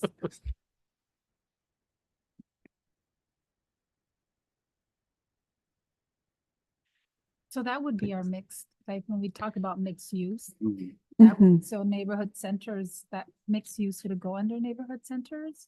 So this one's focusing a little bit more on the small scale retail and providing it closer to neighborhood areas. Mixed use, we are also focusing in the downtown area as well, as we also see a need of having ground floor commercial and residential on top as well. We probably can make that clear, unless Amy, if you like to weigh in on that question. Hi again. This is one of the districts that's being proposed, or the land use designation, excuse me, that would allow a mix of uses, including residential. But it would be, yeah, a little different from the downtown, and then a little different from some of the other new land uses we haven't talked about yet that would not include residential, but they would be a mix of uses. So the overall answer is yes. And I think through the chair, that what it may look like also has to do with the size of the lot. Because, you know, I think the image on the bottom is a horizontal mixed use, but it's a very large lot where you have residential side by side. What you don't see is that this is Creek Bridge Safeway is kind of next to these residential units. It could also be live work, where people might have like a little tax business, but they live above, or, you know, some other kind of neighborhood use. And so what that looks like, again, like we don't have that too many vacant lots that are this designation, but some of them are very small infill. So they might be pretty small scale retail with residential above. And we provided this designation to do some cleanup on the previous land use map, because we were seeing that some neighborhoods, and then they're mostly, I think, on Palm Avenue, that have some small or some houses with mini marts or something next to each other. They were zoned single family. So it allows us to create more flexibility with the small scale retail and then also housing units nearby. Okay, thank you. I just have a question before we move on this one. So I know one of the things, and obviously the annexation, that's different because that has a specific plan. And so this is going to be not applicable to that. Right. So the Miramonte specific plan already has an adopted land use and zoning. Therefore, this zoning is only within city limits, current city limits. Current city limits. Good. Next slide, please. Another new designation is the Northern Gateway, which is intended to attract an entry to the city of Soledad towards the north side, and kind of give it its own designation to focus on big box commercial or service oriented businesses that cater both not only to the local but also regional customers, and bring in bigger shopping centers as well for Soledad. So that's its own designation towards the north end of Soledad. I actually have a question about that. Where exactly would this be located? This is I hope I'm correct. It's on the north end of Soledad, coming south. No, coming from Salinas to Soledad on the entrance. So would it be like the San Vicente Road area? Yeah. It's it's right now ag. Yeah. Ag. So that ag area, which I think it's leased by Braga is within city limits. So that run is designated Northern Gateway for commercial That's in activity. city limits, that on the west side of San Vicente. So that fence, the fence that divides on San North. Vicente, that property that's adjacent, that belongs to the city? It's within city properties. It doesn't belong to us. We do have a map. Oh, because that's a Brit. Yeah. Yeah, right. Yeah. Oh, I Yeah. see. Okay, okay, okay. Yeah. I got So it. right there, the purple portion there. Mhm. Because my mind north is Miramonte, and that's Mhm. like west. Sorry. Yeah, no, no. Ariana, on this, because I know we have, and as we're developing, right, for Mhm. these, I think I really like the downtown specific plan Mhm. because that's very, I mean, it gives you anywhere from the architectural design to the color schemes to, you know, the whole vision, and you can see it, right, of how it's gonna develop. After this, are we doing something similar to these areas to be able to really be solidified in terms of development, future development that happens, that there really is architectural standards, that we really do have a scheme, a design of what we want it to be, because we want it to integrate into the rest of the downtown Right. specific plan, right? So we don't have hodgepodge, like Mhm. two different separate, like, you know, architectural Yeah. aesthetics. Yeah, some of those master plans come in with the development, depending on the development type. They are required to have their own master plan. And I think we can continue that route through the general plan where new development as a program or policy will have to kind of work with the downtown specific plan to create a single image of what Soledad should be. Okay, Mhm. and through the chair, we also found that we do have some pretty good Mhm. community design guidelines, but previous people didn't really always implement them. So we are now implementing Mhm. those regulations, but Mhm. I think we also will be updating the Updating. zoning code, and so there's an opportunity to really address what these things look like and get more specific. Mhm. Yeah, thank you, Megan. And my question is, because I know obviously we travel to different towns and cities, and I know their standards, right? Because some of the other cities really complement, you know, all the businesses that come in, there's a complementary kind of aesthetics to the entire city. And as we grow and as we're planning this, I think it's important to also be consistent with that. So it doesn't matter who's in a Mhm. city manager seat or who's in the planning seat, that those documents are here and that those are being implemented and not forgone, because we don't want our city to develop, you know, Right. without those standards. Mhm. I think that's good guidance for us as we move into the zoning code development, because I think that was the challenge, is that these things weren't codified into the zoning code. So, you know, the document sat outside, so it's hard To enforce if it. you're new and you're looking at the zoning code as your guiding document, and those things Mhm. aren't there. But I think lessons learned, we're going to be working towards that. Good, Mhm. good, thank you. And this just, you know, we're setting the character of these things. So it will come with an implementation document of the zoning code. But if you agree, you know, you can kind of see the character images that we're looking for in these designations. And that's what we would try to put into the regulations. Next slide, please. And similarly, we're doing a southern gateway towards the south end of town, which accommodates a wide range of commercial and light industrial facilities. And we'll explain in the map of where really that is located and what that is intended for. Again, this new designation allows for the flexibility of having also keeping some light industrial activity in Soledad or development in Soledad, but also providing flexibility for that vacant land that's currently industrial that has potential for any commercial development as well. Next slide. And then we updated a new land use designation for parks and open space. This also gives a flexible designation for publicly and privately owned active recreation areas. So we also wanted to highlight what the public facilities are and then give them their own designation for parks and open space. I have a comment on this one. I know it says a range from neighborhood tot lots to large multipurpose sports facilities, but I would like to see different types of parks and open spaces for different community members without children, community members that are seniors, that can be places that have like a rose garden, for example, or what we see in bigger cities, they have like the Japanese gardens and stuff like that. And I feel like if we don't include that or don't write that down, it might get lost when trying to plan. So I would like to at least add some language that includes that kind of open space.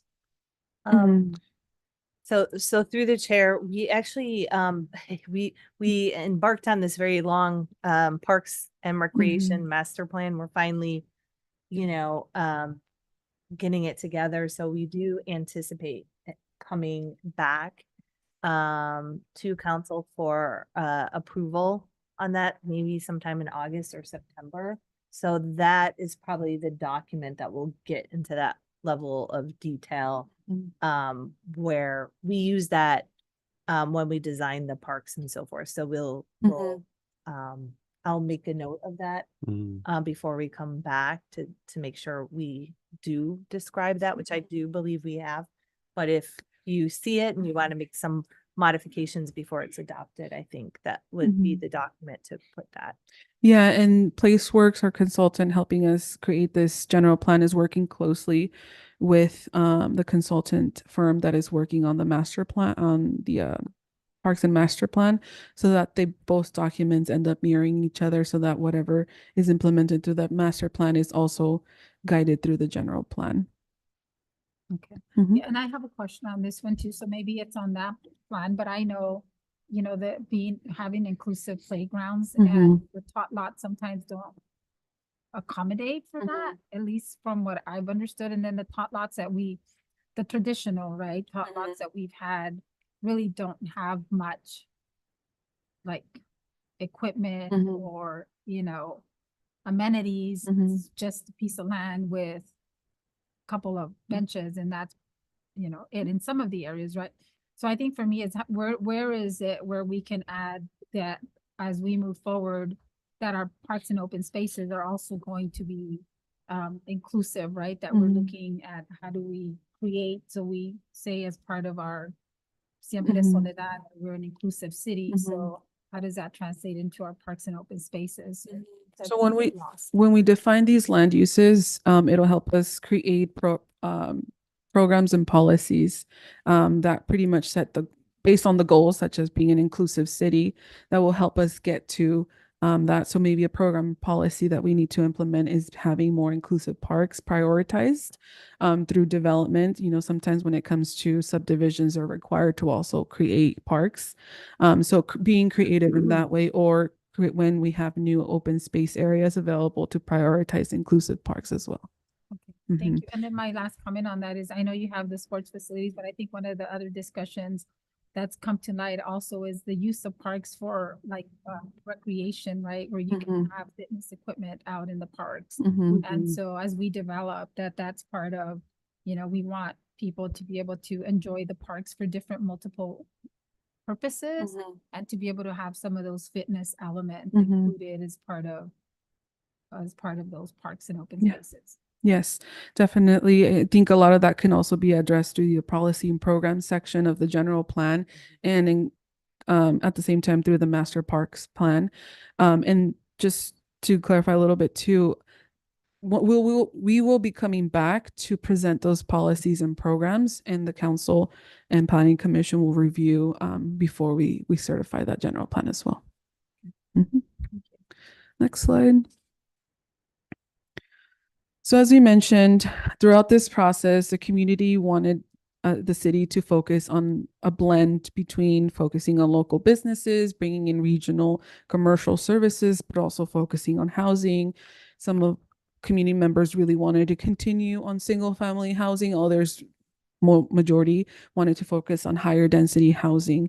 So the aim for this land use map was to really clean that up and propose those new land uses to help us redefine density throughout the city in effort to have higher density in Soledad. The first thing that we did was to clean up our land use map. As you know, some uses were blended together and now it's a little easier to differentiate. And an example is separating public facilities and parks and open space designations, just to make it clear where the parks are located within Soledad. The other example is the neighborhood centers that I previously mentioned, located on Palm Avenue, where we have neighborhoods that have mini marts or other commercial ties, but also have housing right next to them. You know, we want to make sure we identify that range and flexibility that you can do commercial, but there's also a residential tie to that. Next slide, please. Another item that we focus on is assigning new land uses for vacant properties in order to have efficient and a flexible planning, to do flexible planning throughout the city.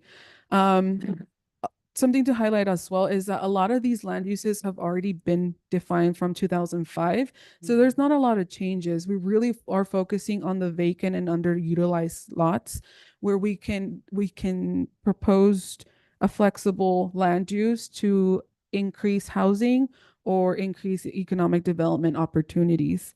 In this case, we are focusing on the Southern Gateway, which is pointed toward the south end of town, where it was before all industrial, therefore not a lot of commercial activity was allowed. Now, giving a new land use such as the Southern Gateway allows the flexibility to have more commercial and bring in light industrial uses in case there are any opportunities for that development. Through the chair, and is that only include for that area, or can that be a general thought, a general rule that if there is a possibilities for housing in a certain area where it's classified today as mixed use, with this new reclassification, will people be able to change or are we going to be able to change according the zoning so that they can build houses instead of commercial? That's a good question. So right now, this is, if you see any areas that have that, you see that opportunity, it's the time to do it. Once this is adopted, we do have to go through a process and amend our general plan and then work on an environmental impact report or assess the environmental impacts of that change of use. So it can happen. It just has to go through a process that may or may not be feasible to whoever's developing or to what the big end result is needed for. I'm thinking about the corner between in Orchard and Gavilan. There's two, right? Mhm. And in each side, one on the in Gavilan In San on Vicente. Orchard, and then Gavilan and San Vicente. Are those zone in the same area or? Yes. So right now we're proposing as neighborhood centers. I think it's on this slide, it's pointing to those two properties that you're mentioning. That is a neighborhood center. I know I put neighborhood commercial, that is a typo, but neighborhood center allows you the flexibility of having housing and commercial or both. So it gives you that flexibility, and that's the way that we're defining it. They're currently vacant right now. One of them, which is the one closer to Orchard Lane, is zoned mixed use, and there is a proposed project in the pipeline. But giving it the flexibility, let's say it just never happens for that property, it gives it flexibility to just stay commercial or include additional housing as well. That's good. So isn't that, so it doesn't have to just be multifamily or whatever it was zoned for, right? It's how we want to define it too. It just, right now we're proposing residential and commercial or both, giving the flexibility itself. And one thing we probably want to do, because we do need more housing units is look at minimum densities on some of, the neighborhood commercial if people do residential, because we don't want someone to get a neighborhood commercial lot that's, or neighborhood center lot and then build a duplex. You know, that would be a waste of that lot. So we, and that's to come. We'll be working with you on City. the zoning Mhm. pieces. And so with that now, because, you know, obviously the ladder truck would provide us with the ability to do higher density, right? As opposed to what we currently have to maximize Yes. square footage and to maximize the housing opportunities that we're able to approve. So then these could fall within different densities higher than what we have. Correct. And I think the goal that or what we adopted through our housing element is that we're increasing our housing density. And the goal too is for this is to define these land uses and obtain the feedback to then increase and define what densities should be designated through those land uses. And the biggest limiting factor oftentimes on density is height. So the ladder truck would allow us to go beyond 2 stories, which most of our areas are restricted to that right now. Okay, good. So that would allow that changes it. Yes. We would change it. Okay, perfect. Okay, and then we'll go back to this. So that was the end of the land use updates. Before we move on to circulation, any other clarifying questions? Okay.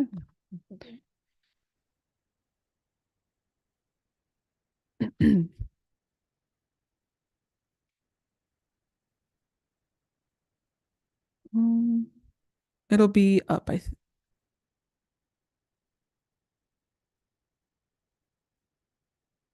So, as you know, the proposed land uses were defined to be really flexible to allow that flexibility of having more housing opportunities or more economic development opportunities.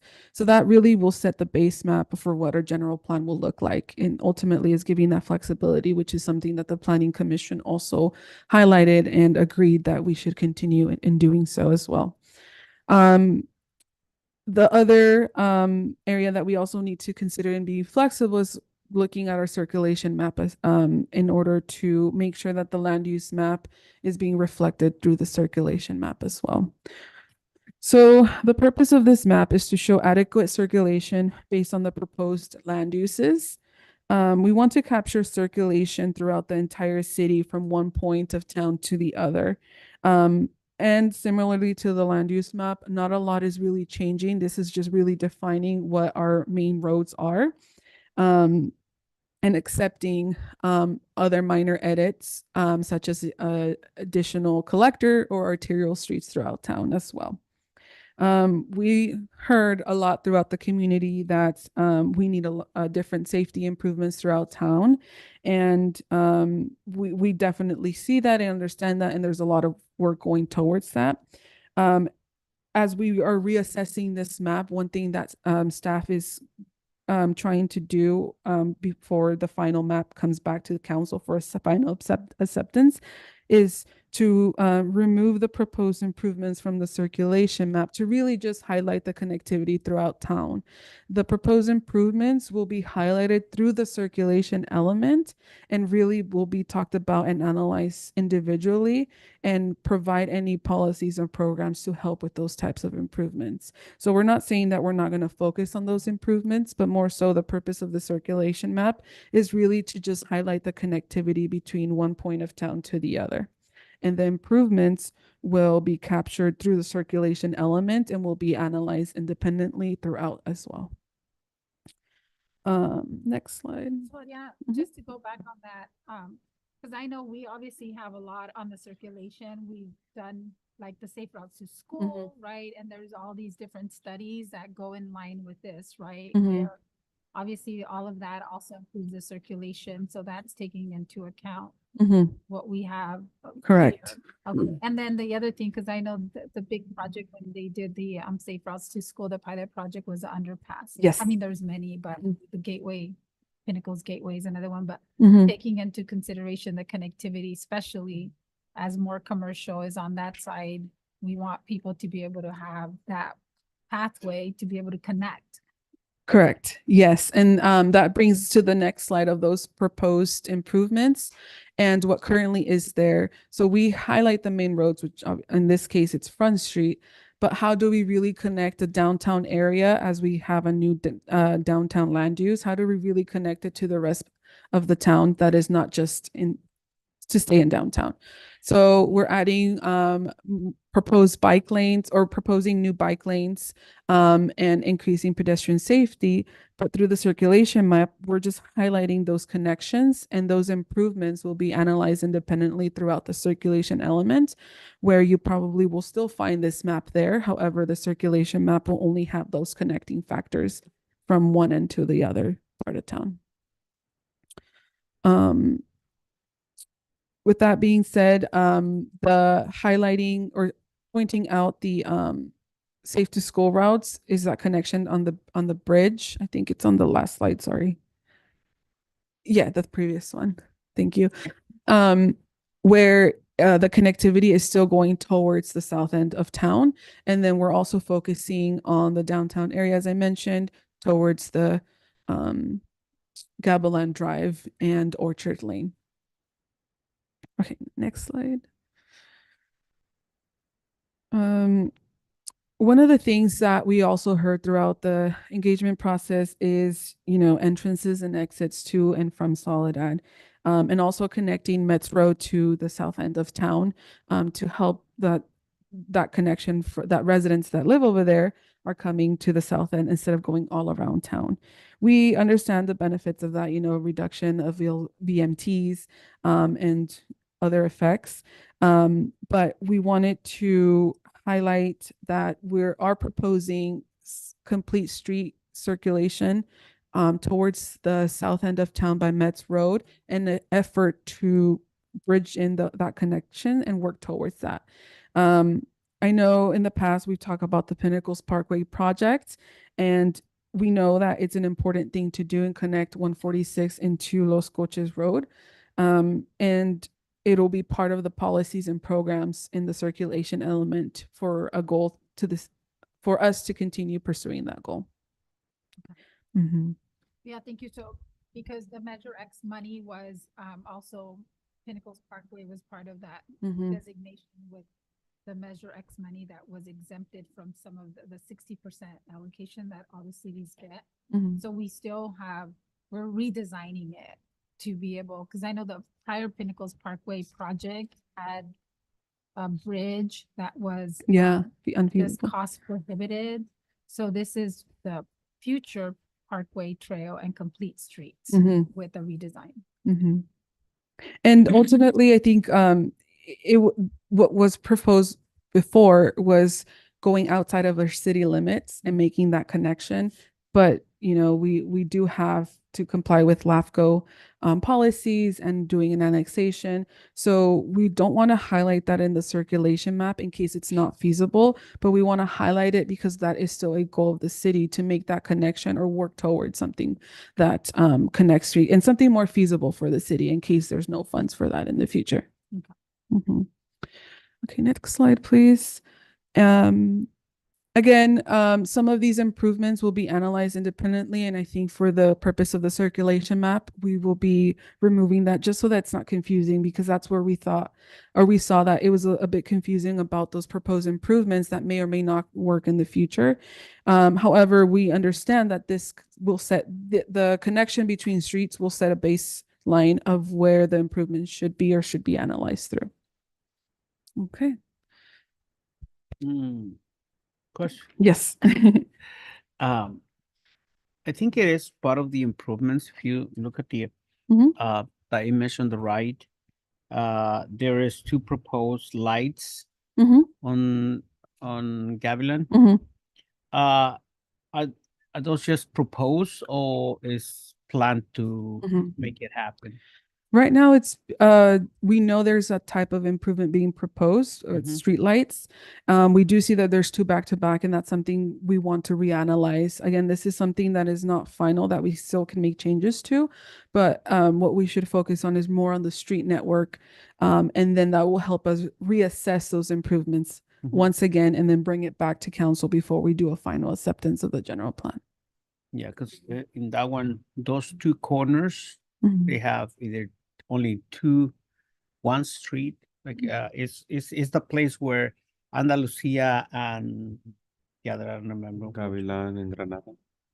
Granada? No, a little bit. That's the first one. Gavilan and Granada. The other one is Andalusia Drive and That's yeah, in Andalusia and Gavilan, there's only that corner. It's not doesn't have a It's street. not a straight road. Yeah, Yeah. it's not a straight. You go back and do that. So it kind of feels weird that it's only a few, just only a little piece of land between those two lights. They're too close to each other for my taste. Yeah, and I think as mentioned, we will definitely reassess those proposed improvements as we finalize the street network and connectivity to make sure that the proposed improvement is adequate for the location it's being proposed at. And you have the roundabouts too, and that'll be the same thing, then we'll look at those are feasible for those improvements. I think for the circulation map, and again, after reevaluating the feedback from the community and also taking the feedback back from the planning commission, we understand that the map can be a little confusing because it's providing improvements that, right, we still don't know if it's going to happen, but focusing on the street network still allows us to understand if those improvements are adequate in the proposed locations. With the roundabout, they're provided because it's triggering, it's being triggered by the Miramonte development. However, if something else comes new in that part of town, then those roundabouts might not be feasible at that time. Yeah, and through the chair, just to add, that's kind of why we want to replicate or show these in the circulation element, but at the end of the day, what is really your circulation map is the lines, not so much those individual improvements, because those are a little bit flexible, and some are in different states. Some are happening and some may happen. And, you know, we still have more analysis to do, like Front Street or West Street. We are working, we receive funding, we're doing the road diet, that's happening. But, you know, some of these are more safe routes to schools where more analysis needs to be done. Yeah, and I think within the, again, policies and program section of the next phase with this general plan, it's also focusing on other additional concerns such as school traffic, or focusing on additional connections of streets, and really going more in depth and very specific. Okay, so these are, so I think for me, just to put it out there, maybe it's not when we get to the more general, but when we look at bikes and pedestrians, we want to connect, right? So public transit is part of that as well. So that incorporation into our circulation maps, right? Where public transit is part of our circulation. Yes, that's a good point to add as well that we can highlight. I think the other, going back to the purpose of the circulation map is really to highlight the big streets and connectivity throughout, but we will also be analyzing public transportation, walking trails, or open space trails as well, and separate individual maps that will be assessed and reviewed through the council. Okay. And lastly, can we go towards that? Thank you. As I mentioned, we did present these items through the Planning Commission, and they did have some of the similar concerns as well regarding mostly circulation. However, I think after getting their feedback and kind of bringing them back to the big picture, we thought it was the map being a little confusing. Therefore, we're proposing additional changes to make it clear of what the circulation map is and the land use map as well. So that's why we reassessed a few things to make sure we can present it clearly and stay with the big concept. Commissioners emphasize the need for expanded public outreach. So that's something staff will work on for the next phase of the general plan process. And then they noted that a lack of flexible transportation concerns within the Miramonte specific plan area. As I mentioned, that's something that has been approved already, and we can still continue those efforts and keep that in our back of our minds as we're proposing policies or programs to help with the circulation element. And then focusing on regional connectivity and emergency preparedness. So that's something that they wanted to make sure that we continue on doing and highlight through the general plan process. With the land use map, they were in favor of the flexibility that the proposed land uses are providing, land use designations are providing, and keeping that flexibility in alignment with the circulation map. Lastly, they supported the creative land use strategy for housing and economic development goals. Again, going back to the flexibility and how we can have both commercial and housing opportunities and underutilized vacant land. At this time, next steps.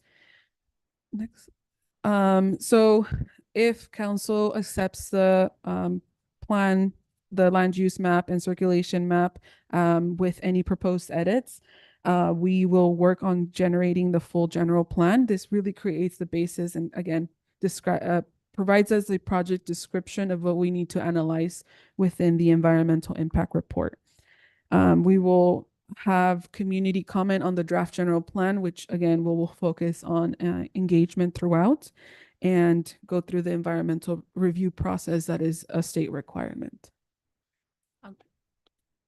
Diana, can I just speak on, because I know in terms of, let me go back to the community engagement, because I think it's important that both the commission, the planning commission and ourselves are on the same page in terms of what that means, right? And I mean, community engagement can mean something different to me and something different to you, but that there's really clear, like what is that community engagement going to entail?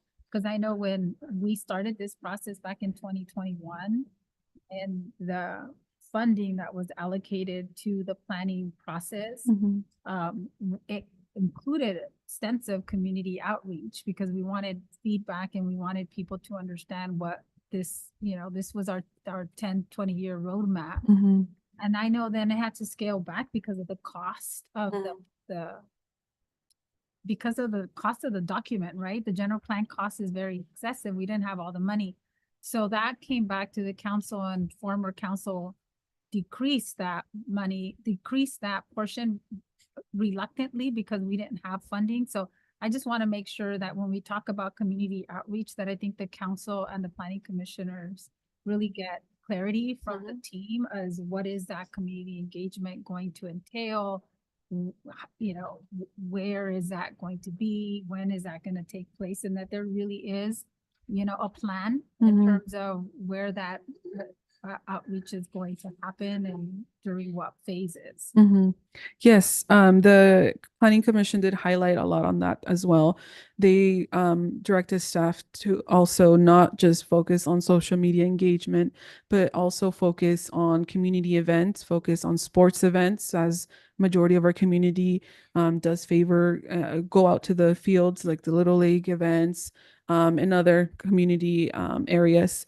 Soccer, baseball. Yeah, so they provided a few areas and ideas of where we can do outreach during this process, and we hope to create a plan and eventually propose it or communicate that with the Planning Commission and the council. And through the chair, I did want to mention we do have a general plan steering committee that we did reinstitute, and we do need to do some more engagement with that steering committee, but we're limited. We do rely a lot on both council and the planning commission to support that effort and to get the word out. I know when I worked on a effort before, I had a planning commission 80 years old member who he and his wife distributed 400 flyers to get to a workshop, and we had 200 people show up because we had the power of people. So we are gonna, as we do those workshops, need additional support from both the planning commission and the council. We did have a workshop that was extremely well attended. I think we had like over 70 people in October, 50 people. And so if we can, we hope to do more of these efforts, but sometimes we get the same faces over and over again. So if you have thoughts of, or you have a group that you want us to meet, you know, we're Mhm. willing to go out, but definitely help to get maybe the people that normally don't participate to come, or even we can do pop-ups as well. So we paused just to get this sorted for to kick off the environmental process, because it takes like a very long time to do, but we are going to be ramping up some of the outreach efforts. I have a question. Is it not fiscally feasible to include like a flyer, information, something on a utility bill to get the word out? Because I don't know if we have the bandwidth to distribute 400 flyers, but maybe that could be a way, because who would pay for those flyers, right? We can, and we have done them before. They don't always generate, people may see them and just, you know, dismiss them. So, you know, I think we have to meet people where they're at. And so I think some of the pop-ups really help. But yeah, I mean, I think if an individual says that, you know, says, hey, this is really important, hey, would you come to this meeting? That's probably a lot more likely than if you're passively seeing something on a utility bill, but we can try it.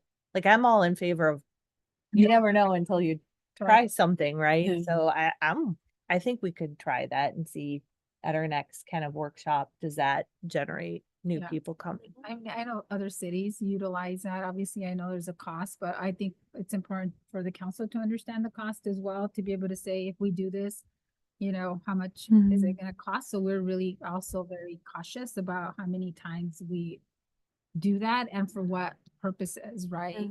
So that way because we know there's a cost associated, but that is an avenue. So I agree to try it and see what we can do. I think for me, the other thing too, Megan, is thank you for saying that, because I think it's imperative for the council, but I also think, you know, the disconnection between the GPAC and the council and the planning commission, you know, I think it's just having a more coordinated effort as well. I know we haven't met with the planning commission. Before we used to have joint, at least on a quarterly basis, or at least twice a year, try to have a joint meeting. That hasn't happened in several years. So I think trying to be able to be more connected, so we're all in the same kind of page of, hey, these are some of the efforts that we're gonna do.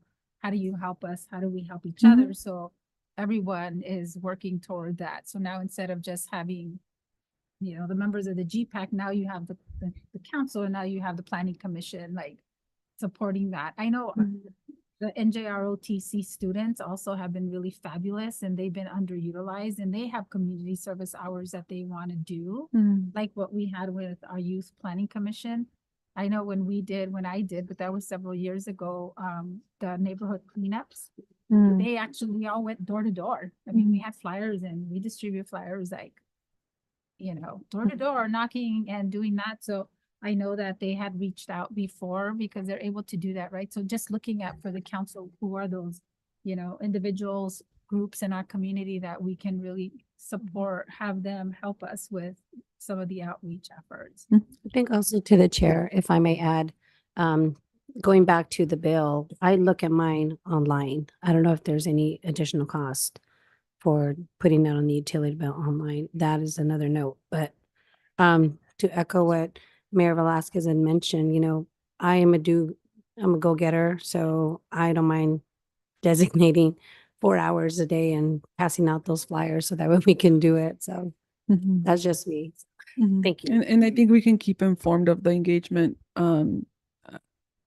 process that we'll be taking on after, once we set up a plan and move to the next step, which is accepting this and working on the environmental review.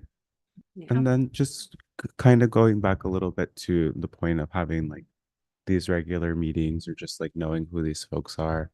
not to call folks out, but I have asked for like a list of who's on the GPAC, and I still haven't received it, just for like transparency purposes and knowing how often that they're meeting as well. I think that's something that's important to council Okay. to have that information. Yes. And I think those lists should be on the website. I know we're working. That's another issue, but Yeah, that that is an issue. that we have, Yes. you know, readily available, right? So if anybody, not just us as council, but any member of our community wants to see, they have accessibility to be able to do that. So, Mhm. okay. Anything else, council? No? Okay, I just, my 2 comments is, I want to make sure, so as we're moving forward with this, again, I want to echo the sentiments of the planning commissioner in terms of the emergency preparedness, because I think we all know that and we've seen that. I know we have the plan with Pinnacle Parkway and they may not happen. Obviously, having a third, you know, ramp in Caltrans seems like it's very unfeasible at this time. So I think the emergency preparedness and making sure that we're really looking at that piece and planning for the circulation of what's gonna happen, because I think we already experienced it just with when they did the Front Street construction, Mhm. right? And there was delays and issues. I mean, it was a mess Mhm. and traffic was backed up for hours. Mhm. And so in case of emergency, we don't have hours, you know, we may not have hours to get people out of the city. And so I think I just want to press on, you know, as we're working toward that, that we really focus on where is that connectivity for the preparedness plan. And that we really look at feasible alternatives that are going to give our residents alternative routes of circulation in the event of an emergency. Yeah, definitely. That was a key, in the same example too, was brought up during the planning commission meeting. And they wanted to highlight that in addition to alternative roads, if we can't have work with Caltrans or anything like that, then what are the other options within city limits that are more feasible for us to make those connections? And I know it was a long presentation, but that concludes my presentation. If you have any additional questions. Yeah, thank you. And I just want to say thank you. I know it was long, but I also want to make sure hopefully this, you know, more people can see it, and it does. I mean, this is really important, a very important document. So I think it was worth taking the time so the council could really understand all the details of what we're asked to look at and make comments on. So thank you. And thank you, Amy, for holding on there. And I think this has been clarified, but I'm going to repeat it again. We kind of want to make sure that we're moving in the right direction, because what step we are, this is not the final version, and we will be coming back and you will have decision points on this document, but we have to have a stable project description to make sure we're going forward with the environmental clearance in the right direction. So we just want to make sure, besides some of those comments, that you are in agreement this is consistent with the direction we should go for. Okay. Yeah, through the chair, these are the moments in which I miss those old projectors. You know, when you could put Yeah. a projector, you could put a projector, the first picture of the map, and then the second picture, the map with the uses, the third Oh, the picture. layovers. Yeah, the picture with that circulation. And in all of that, I think that will give people a better understanding, because you have all the information right there. You have the map, then you have the uses of the land, then you have the circulation, and all this will compile in one thing, and it will be really good, at least for me. It will really good to distinguish in a separate box what are the things that we have right now, what are the things that we're going to improve, and what are the possibilities that we're going to do. Because if I see the possibilities just together with the ones that we already have, but they're going to get improved, it might confuse some people as to what are we actually doing right now and what is safe for the future. And it might be helpful to show the two maps, because at the end of the day, what we're really talking about is mostly sticking with what we have. And what we're really doing that's a little bit more innovative is at the Southern Gateway, moving it more from heavy industrial to more of a light industrial commercial mix. To allow for more. Yeah, to allow for more, and then to address the kind of inconsistency in the Palm neighborhood area, you know, in the number streets and along Palm where we have kind of deeper lots, which you could do more a blended neighborhood, and you have those neighborhood commercial uses that we're trying to clean up. Those are really the areas that are uniquely different from what we are doing. And then we're just talking about playing with some of the densities and putting some of those more character requirements. So we build these unique places that at the end of the day, that's really the changes I would, summarize. Yeah. So, Megan, so because we don't have, and I think for me, my concern would have been with, we created a bunch of single family homes without a lot of mixed use and without a lot of diversification in our neighborhoods. So this is going to give us the flexibility to be able to create more diverse. Yes. So, but it's, I mean, what we have neighborhoods, we already have it. So that's not Exactly. changing. So Yeah. that's kind of what's a little bit here where it's only in certain areas that we have the flexibility to be able to make some modifications, because what's here is here already. Yeah. And what we've already designated with the Miramonte, it's done already. Yeah. So it's just these areas that we have a Mm-hmm. little bit of control where this would apply if they want to do this. Or any future, I don't know how long it'll happen, but any future annexation besides Miramonte, this also gives you the base of those land use designations to guide yourself, Okay, guide the good. city. Then, yeah, so good, because I don't want to continue to see a bunch of single family homes. I mean, the diversification, I shouldn't say that. I think that's important, but we know that diversification of our housing stock to meet the different needs of our residents is really important. Okay, council, so with that was long. So Ariana, so I think you have direction tonight with some of the comments. Amy, I think there was enough, you guys have enough that we are in agreement with those various changes, designations of those areas that are being proposed on both the land use and the circulation. Great. Thank you. Yeah. Thank you. Okay, thank you so much. Thank you, Amy. So yeah, thank you. I want to give you a big round of applause. Yeah. So in depth there. Thank Okay. you, Diana. Yeah, thank you so much. Okay, good. So let's move on. Thank you, Amy, as well. Yes. Thank you. Okay, do you have any comments, Amy, before we move on? I want to make sure that if there's anything you want to share. I was just trying to clarify something with Charlie. I don't know if you're still there, Charlie. Do we need an action No, I think on this item? direction to staff to proceed with We can't hear you, the Charlie. general plan for the purposes of increase your environmental volume. review as Yeah. part Yeah, of we the can't hear direction. Charlie. That is, Oh, that works. Did that come through? Can you hear me? I Charlie, can hear we you. can't hear you?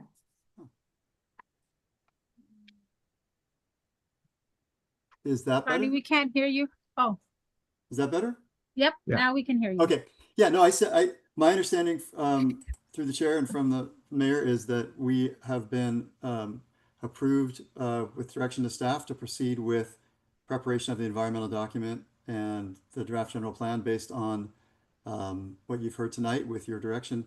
And the only thing I heard that was specific about making a change in the text was from the council about making sure that the list of parks and open space was more complete to include the other types of parks and open space that aren't on the list currently, and we can certainly do that. The other thing that was inherent in the direction, and the city manager made this clear, was we're going to take the potential circulation improvements off of the official circulation map required by state law and put those in other places like a potential intersection improvement map or intersections for study or things like that, so that the circulation map will be clean. It will just show the connectivity, the roadway classifications, and then of course we need to add truck routes to that. But I think that was really clear, and I think that came through from the council. So it's not like we're not going to have ideas for you to look at when we come back about what kinds of improvements and where they should go, but they won't be confused with the required circulation map per state law. Yeah, thank you, Charlie. I think that's concise. Thank you. Thank you. Okay, well, thank you both. Really Thanks, appreciate it. everybody. Thank you. Thank you. Okay, so with that, I'm gonna make a proposed change that if we can, and our city attorney will approve or not approve, but I want to make sure that if we can hear item number 4 right now before we go into item number 2. Only because I know that we have some of our residents here and it's already 8:30, and by the time we get to that portion, it may be later. So I want to make sure that I respect their time. I know that you guys have been sitting here, see it back there for some time now. So council, can we go ahead and make that modification? Sure. I can The move. mayor's prerogative It's is my to go ahead. prerogative. Great. I make the modification then to hear item number 4 right now. So we're gonna go into business item number 4, and that is the City of Soledad Transactions and Use Tax Citizens Oversight Committee appointments. And I will turn this over to. You can turn it over to me. I've turned over to Megan. Thank you, Mayor. As I think you may recall in 2024, we decided to merge the formal Measure S and Measure Y committees into one Transaction and Use Tax Citizen Oversight Committee, because we were having a really difficult time achieving quorum on Measure S. And at that time, it was decided that this committee would be made up of 7 representatives, 1 representative. Each council member could appoint a representative, and then the mayor would have 3 appointments.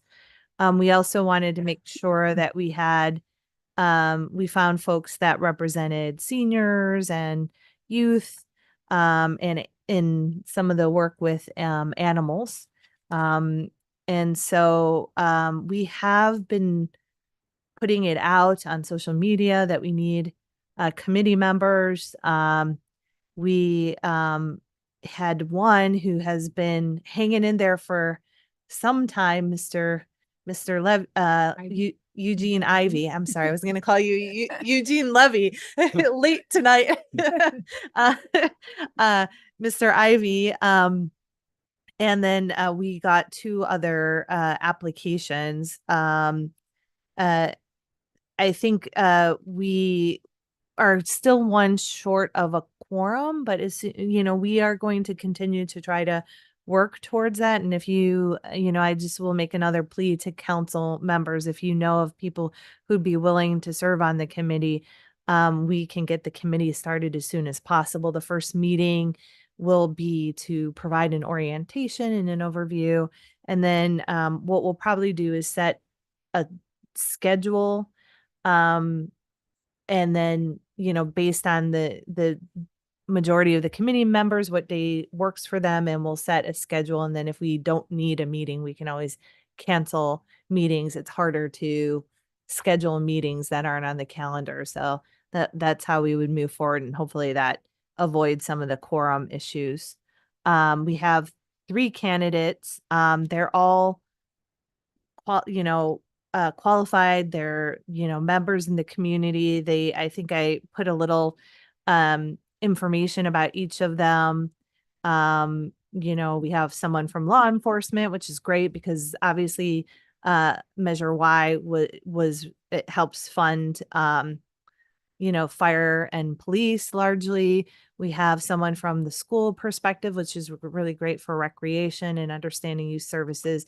And we have retired psychologist who also comes from a health and mental health perspective. So I think, and she's also interested in bridging generational divide. So I think we have people that really actually represent different segments of the community and would bring a great perspective.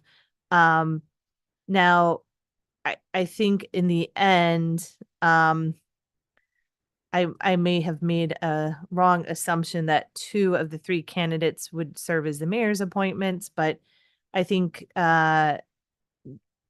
maybe we should move forward with these slate. So whoever wants to appoint which ones, I think we're open. And our goal is to get moving as soon as possible. Darlene has also did put a notice in the Salinas Valley Tribune, and we've done a bunch of social media posts. So your help on this would be great. Yeah, thank you. Thank you, Megan. And I think on that note, council, I know that it's really incumbent upon us because I know and I'll acknowledge that there's been a lot of outreach already, to different folks. And I know early on there was a lot of the people, if you recall, that came as well. And I know Mr. Ivy was one of them when we were doing the council appointments way back. So we took that list as well to reach out to everyone of those to see if they were interested in being part of this. So that was the initial email I know I had sent. But again, that's, I think it works best when you reach out to someone that you think would be beneficial to serve on this. So I think the outreach from us to be able to bring people is probably going to be the best way that we're going to really make sure that we get the rest of the folks that we need as soon as possible. So just a plea for me and for the council, if we can do that, be able to make sure that we have a representative, that you have a representative that you want to reach out to. So the sooner the better, so we can start having meetings on this. So with that, then I know the council, we have 3 of the candidates, and if there's a council member that wants to make a recommendation for one of the candidates that they want to, if it aligns with them, that they want to make sure that it's appointed to them. I mean, we're good. I'm good with that. So Yeah, in thinking about reaching out, I'm gonna reach out to Yin, and I'm gonna ask you if you would like to be appointed. So if you are, then I can appoint him. okay, so that's going to be then Mayor Pro Tem. Okay, and then and so what I like to do right now, I know we have everybody's applications in here, which is obviously everybody's qualified. I was supposed to reach out to each of you individually to just, my commitment is my question to each of you, and if you can each have 3 minutes if you want to share a little bit about why you're interested. And also for me, I think what's going to be really imperative is that you really commit to the days and the times. And what Megan said is one of the discussions that we've had is doing onboarding in advance, giving you a list of dates, responsibilities, because we need those commitments, because we have not reached a quorum. And I think for the council, it's really important because the people, our residents, including ourselves, that voted for these measures, we voted based on the fact that there was going to be an oversight committee. And I want to make sure that we stay true to that commitment to our public, that there is an oversight committee. This time that we did the budget, we did not have recommendations from a committee. And I for one, feel really horrible about that. So I think the public portion of it and the public oversight is really important, because as taxpayers and as the residents are taxpayers, they deserve an oversight that they approved with those taxes when those measures were supported by our community. So with that, if we want to have, I know Lourdes is online, but I'll start with Mr. Ivy and then Ms. Swearingen. Yes. If you want to come to the podium, please, and if we can give you 3 minutes, and if you can just share a little bit of why you're interested, and make sure that you state you are going to be committed to being here on the dates that you're supposed to be. Here. Yes, I'm very interested and I really appreciate the appointment. I am committed to serve. I'm here for the community. I've been living here in Soledad for 9 years. So it's something I want to do. I'm a people person. And looking forward to starting. Looking forward to working with everybody here at the city council. Looking forward to making changes and whatever is needed of me. I got time and I want to use it wisely. So that's why I'm here. Thank you. Thank you. Thank you. Appreciate that. And thank you so much for stepping up. Yeah. No problem. Yes. Hello, and thank you, Madam Mayor, council members. My name is Dr. Janice. Excuse me, I'm getting over a cold. Sorry, it's not COVID. Dr. Janice Swearingen. And I recently retired from Salinas Valley State Prison. I've been in corrections, mental health as a senior supervisor for about 40 years. So I come with a lot of background in mental health and supervision. Retired and reached out to the mayor actually and sent a letter and said, I'm retired. I'm accustomed to going about 110 miles an hour. I need something of value. Can you use me? What do you need? What can I do for you? And she reached out that day. It was like, oh, we have a committee. And I said, oh, I'm very dedicated. I believe in it. I've been doing my research.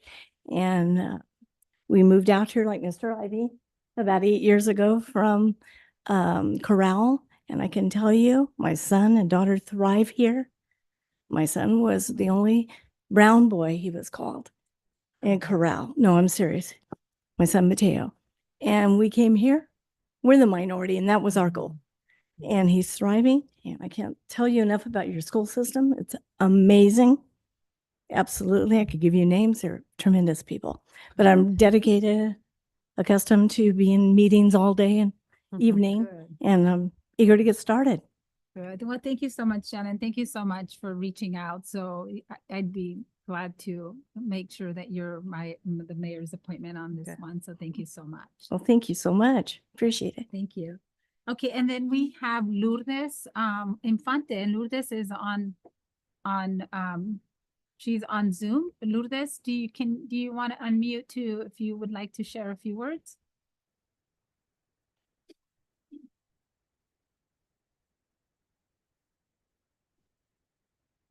We have to make her a pen. Yeah. Hi, everybody. Thank you. Yes, I am very committed. I work for Salinas City Elementary School District, and I look forward to working with the youth in your or helping and also being part of the committee to help my community. I've been a resident here of 20 years, but I do go back many years with my family that had met here. My parents met here over 50 years ago, and our family has a lot of ties here to Soledad. So I look forward to being a part of this committee. Thank you so much, Lourdes. And thank you for stepping up as well and for being having the desire to serve. So we really appreciate that. Thank you. Thank you. Council, do you have any questions, comments before we just approve the appointments? I'd make a recommendation to approve all three tonight. But before we do that, is there any comments or questions? I have a question. How many are we short? You said one or two? Well, we have seven. Seven, okay. So if so we have three. We have three. And if anyone wants to appoint Lourdes or allow the mayor to, and then we have Mayor Pro Tem. Yeah. Cabrera. So we would each of you would have one unless you wanted to look up one of the mayor's recommendations. I mean, I have one interested, so I'll reach out to. Okay, you'll to reach them. out. Yeah. Okay. If someone else interested too, but I'm curious if it's appointment per council member and 2 for mayor. Isn't that just 6? Three. Yeah. Okay. Three. Okay, so I'll appoint, so both mayor appointments, and it would be Lourdes Infante and Janice Swearingen. And Mr. Eugene Ivy would be Mayor Pro Tem's appointment. So if we can then really make sure that each Caldera, Ansaldo, and and Banuelos, please make sure that you reach out. And that if they can submit their applications as soon as possible, so we can have a quorum and we can move forward. Yeah, and we could move forward as soon as August 6th. And Mayor, did you want those to be your two appointments that need to be approved by way of council consent? Until you'll still keep your free, sounds like I'm explaining rules to a game, right? You'll, yeah, okay. I'll keep one. All right, sounds good. Yeah. Okay, council, and with that, then I make I need a motion, right? You don't need a motion for Mayor Pro Tem's appointment.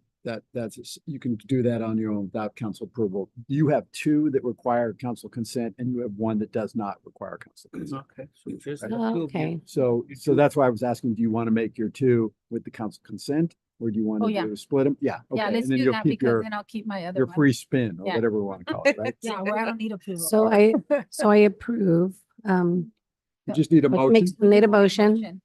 Okay, so need a motion to approve The mayor's. mayor's proposed appointments. I'll second that. Okay, so we have a motion on the floor. All in favor, say aye. Aye. Any opposed? Any abstentions? So motion carries. So congratulations. So thank you. We really appreciate you stepping up, but the work begins after. So thank you so much. And for me, just really just committed to making sure that you're on those dates that are proposed, because those are really critical to have quorum, not to have to keep changing those meeting dates. So thank you so much for committing to that. Thank you. Through the chair, just to clarify, Lourdes and the lady have been appointed and approved by the council, because I appointed Mr. Eva. You already in the committee, okay? Yes. Yeah. Thank you for clarifying that. So Mr. Ivy doesn't feel like what happened to me. You are also appointed. So congratulations to all three. Lourdes, congratulations. I don't know if she had to leave, but I can reach out to her as well. Okay. Lourdes, you're right there. Thank Yes, you. congratulations, and we look forward to working with you. I look forward to working with all of you too. Thank you. Thank you. Thank you. Okay, council, thank you. So now let's go back to, thank you so much. Thank you. So we're going to move on now to our next item of business, which is now item number 2, resolution number 623. Resolution of the City Council of the City of Soledad approving a subrecipient agreement with Bay Area Community Services and the amount not to exceed 1.7 million for the implementation of Youth Homeless Demonstration Program, and authorizing the city manager to execute said agreement. So I will turn the floor over to Beatriz Trujillo. Thank you, Mayor, and good evening, Council. So today I'm here also joined by our homeless outreach coordinator, Kimberly Herrera, and we're here presenting this opportunity to receive a subrecipient agreement from the Bay Area Community Services, better known as BACS, for the Youth Homeless Demonstration Program. And a little bit of background on this funding and how it came about to our region. This funding we like to call an acronym too, which is YHDP. So if you hear me say that, it's the type of funding that we're getting. And the way that this funding was secured through our region, not just through our city, was through the Continuum of Care, the Coalition of Homeless Services Providers. So back in 2023, they applied to receive this funding from HUD. And the Continuum of Care, they did receive the funding and they allocated an amount of money to BACS. At the time, BACS was operating the Share Center in Salinas, which was serving the region. And BACS seemed to be a great candidate for that. However, since then, BACS has left the area. They are no longer operating the Share Center. And with that, as of December of 2024, they left Monterey County as one of the service areas. They're mainly based in the Bay Area. So at the time when BACS was in our region, Kimberly, our homeless outreach coordinator, she was their YHDP supervisor. So she was managing this program and she's very familiar with it. So given that BACS had to leave the area, the county recommended for BACS to reach out to us, to the City of Soledad, given that we have the expertise in-house to manage this type of funding. since Kimberly developed a lot of the procedures to make sure that this funding was getting delivered to the recipients. YHDP funds are designed to serve unhoused transition age youth between the ages of 18 and 24. And this is to help them secure some type of housing, whether it is people that are experiencing homelessness to transition back into permanent housing, or people who are at risk of becoming homeless, that we prevent that from happening. The way that the city was approached by BACS was through the proposed subrecipient agreement, where they will be giving us the funds that they still had available to spend before December 31st, 2025. So this funding, it's only 6 months, but the reason why we were interested in engaging in this conversation and bringing this before you is because even though there's not a lot of time left to spend the funding, it's important for the region to be able to show that we have the need to have some sort of funding that is really dedicated to youth in transitional age. If that region is not able to spend this type of funding, we will not be eligible for the next round of funding as a region, not just as a city. And that's why we decided that we may consider stepping in to take this funding. So, sorry, I have something on my screen that I need to. So the city is proposing to enter into a subrecipient agreement with BACS to receive the YHDP funds and spend them before December 31st, 2025. And it's about 1.6 million. So with this, we aim to provide rapid rehousing services to unsheltered youth between the ages of 18 and 24.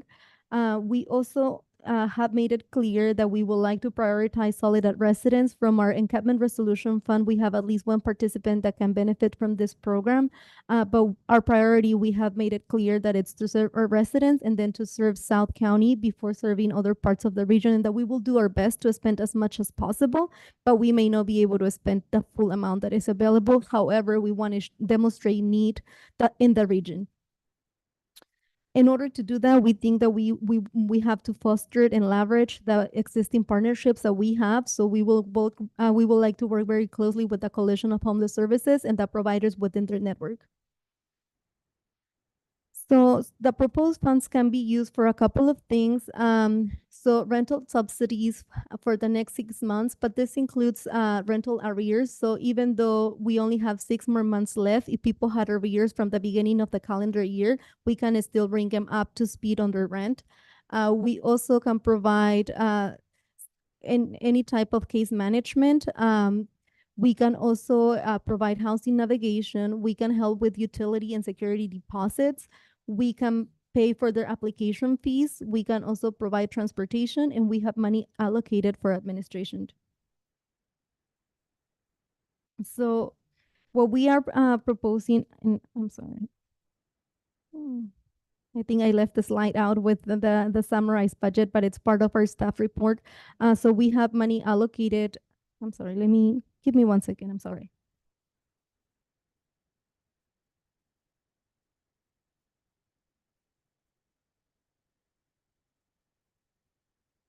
And we have the budget in the report. Yes, so- yes, the budget is included on the report. Yes.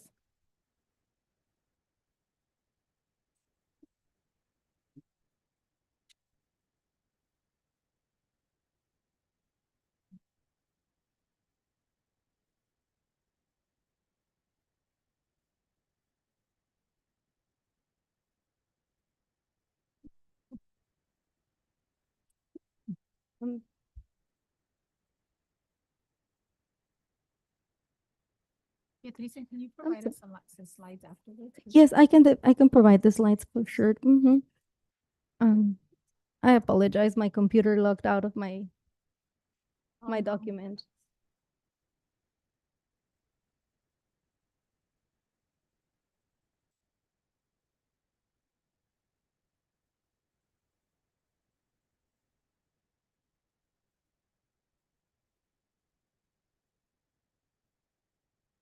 I don't know if it's easier to share from the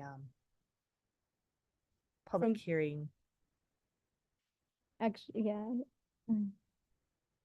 or just the staff report? I'll just read from the staff. I'll read from the staff report.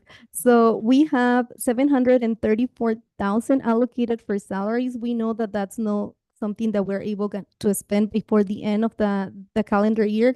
However, we do think that we can hire temp employees to help Kimberly. Kimberly will be overseeing the project since she's familiar with it, but she will have a staff that will help her do some of the intake, the outreach, and again, we will truly leverage partnerships with the Coalition of Homeless Services Providers.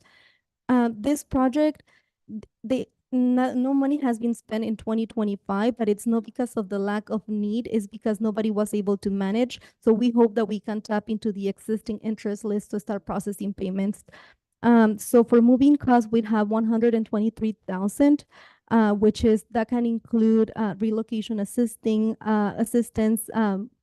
paying a moving company, we have to do that, or also paying some of the basic needs like a mattress, a table, some chairs, like those are things that we're able to buy with this.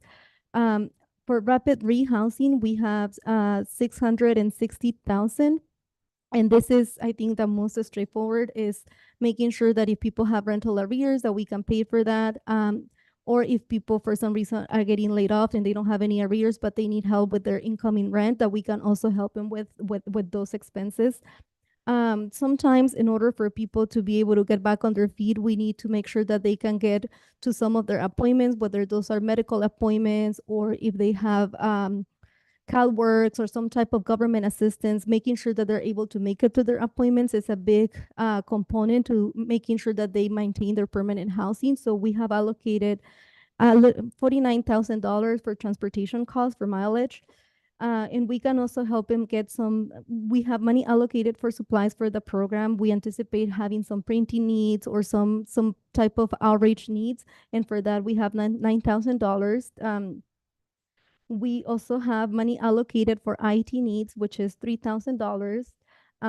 In case that we needed to pay rent or that we needed to pay for the expenses of any offices, let's say that we're using the Gateway Center and we want to recover some of the cost of having the Gateway Center in operations, we have $16,000 allocated there. And we have $7,000 for legal insurance. The indirect cost that Soledad can recover is $16,000, and that will be more like overhead. For example, if I'm providing any support to Kimberly, or if we are needing some support from our city attorney or from finance, we have some money allocated there for any indirect cost. But most of the money to operate the program, the administration of the program, is gonna come from the salary and benefit, which is the first category on the staff report, and it's up $738,000. Again, we know that this is an ambitious goal. A very ambitious goal is 1.6 million that we are trying to spend. I know that when we are paying, especially rental arrears, we can go through money really fast. One of the things that made us consider this opportunity is that we do have some families that have kids different ages. And as long as one person in the household is eligible for this program, we can provide some level of assistance. It may be that we're not able to pay the full rent, but we may be able to pay a big portion of the rent for somebody who, let's say, has a child that is 18 years old and they can be included to the lease agreement. We can help that teen pay their portion of the rent, which is close probably to $2,000 that we can pay every month. So that's something that even though we're not able to help every individual in the family, we're able to provide a big chunk of money for this family to get back on their feet. So it doesn't have to be the main head of the household. As long as they have somebody within the ages of 18 to 24, we're able to support these families. And with that, I'm happy to answer any questions, and Kimberly is also here if you have questions for her. Yes, thank you. Thank you, Beatriz.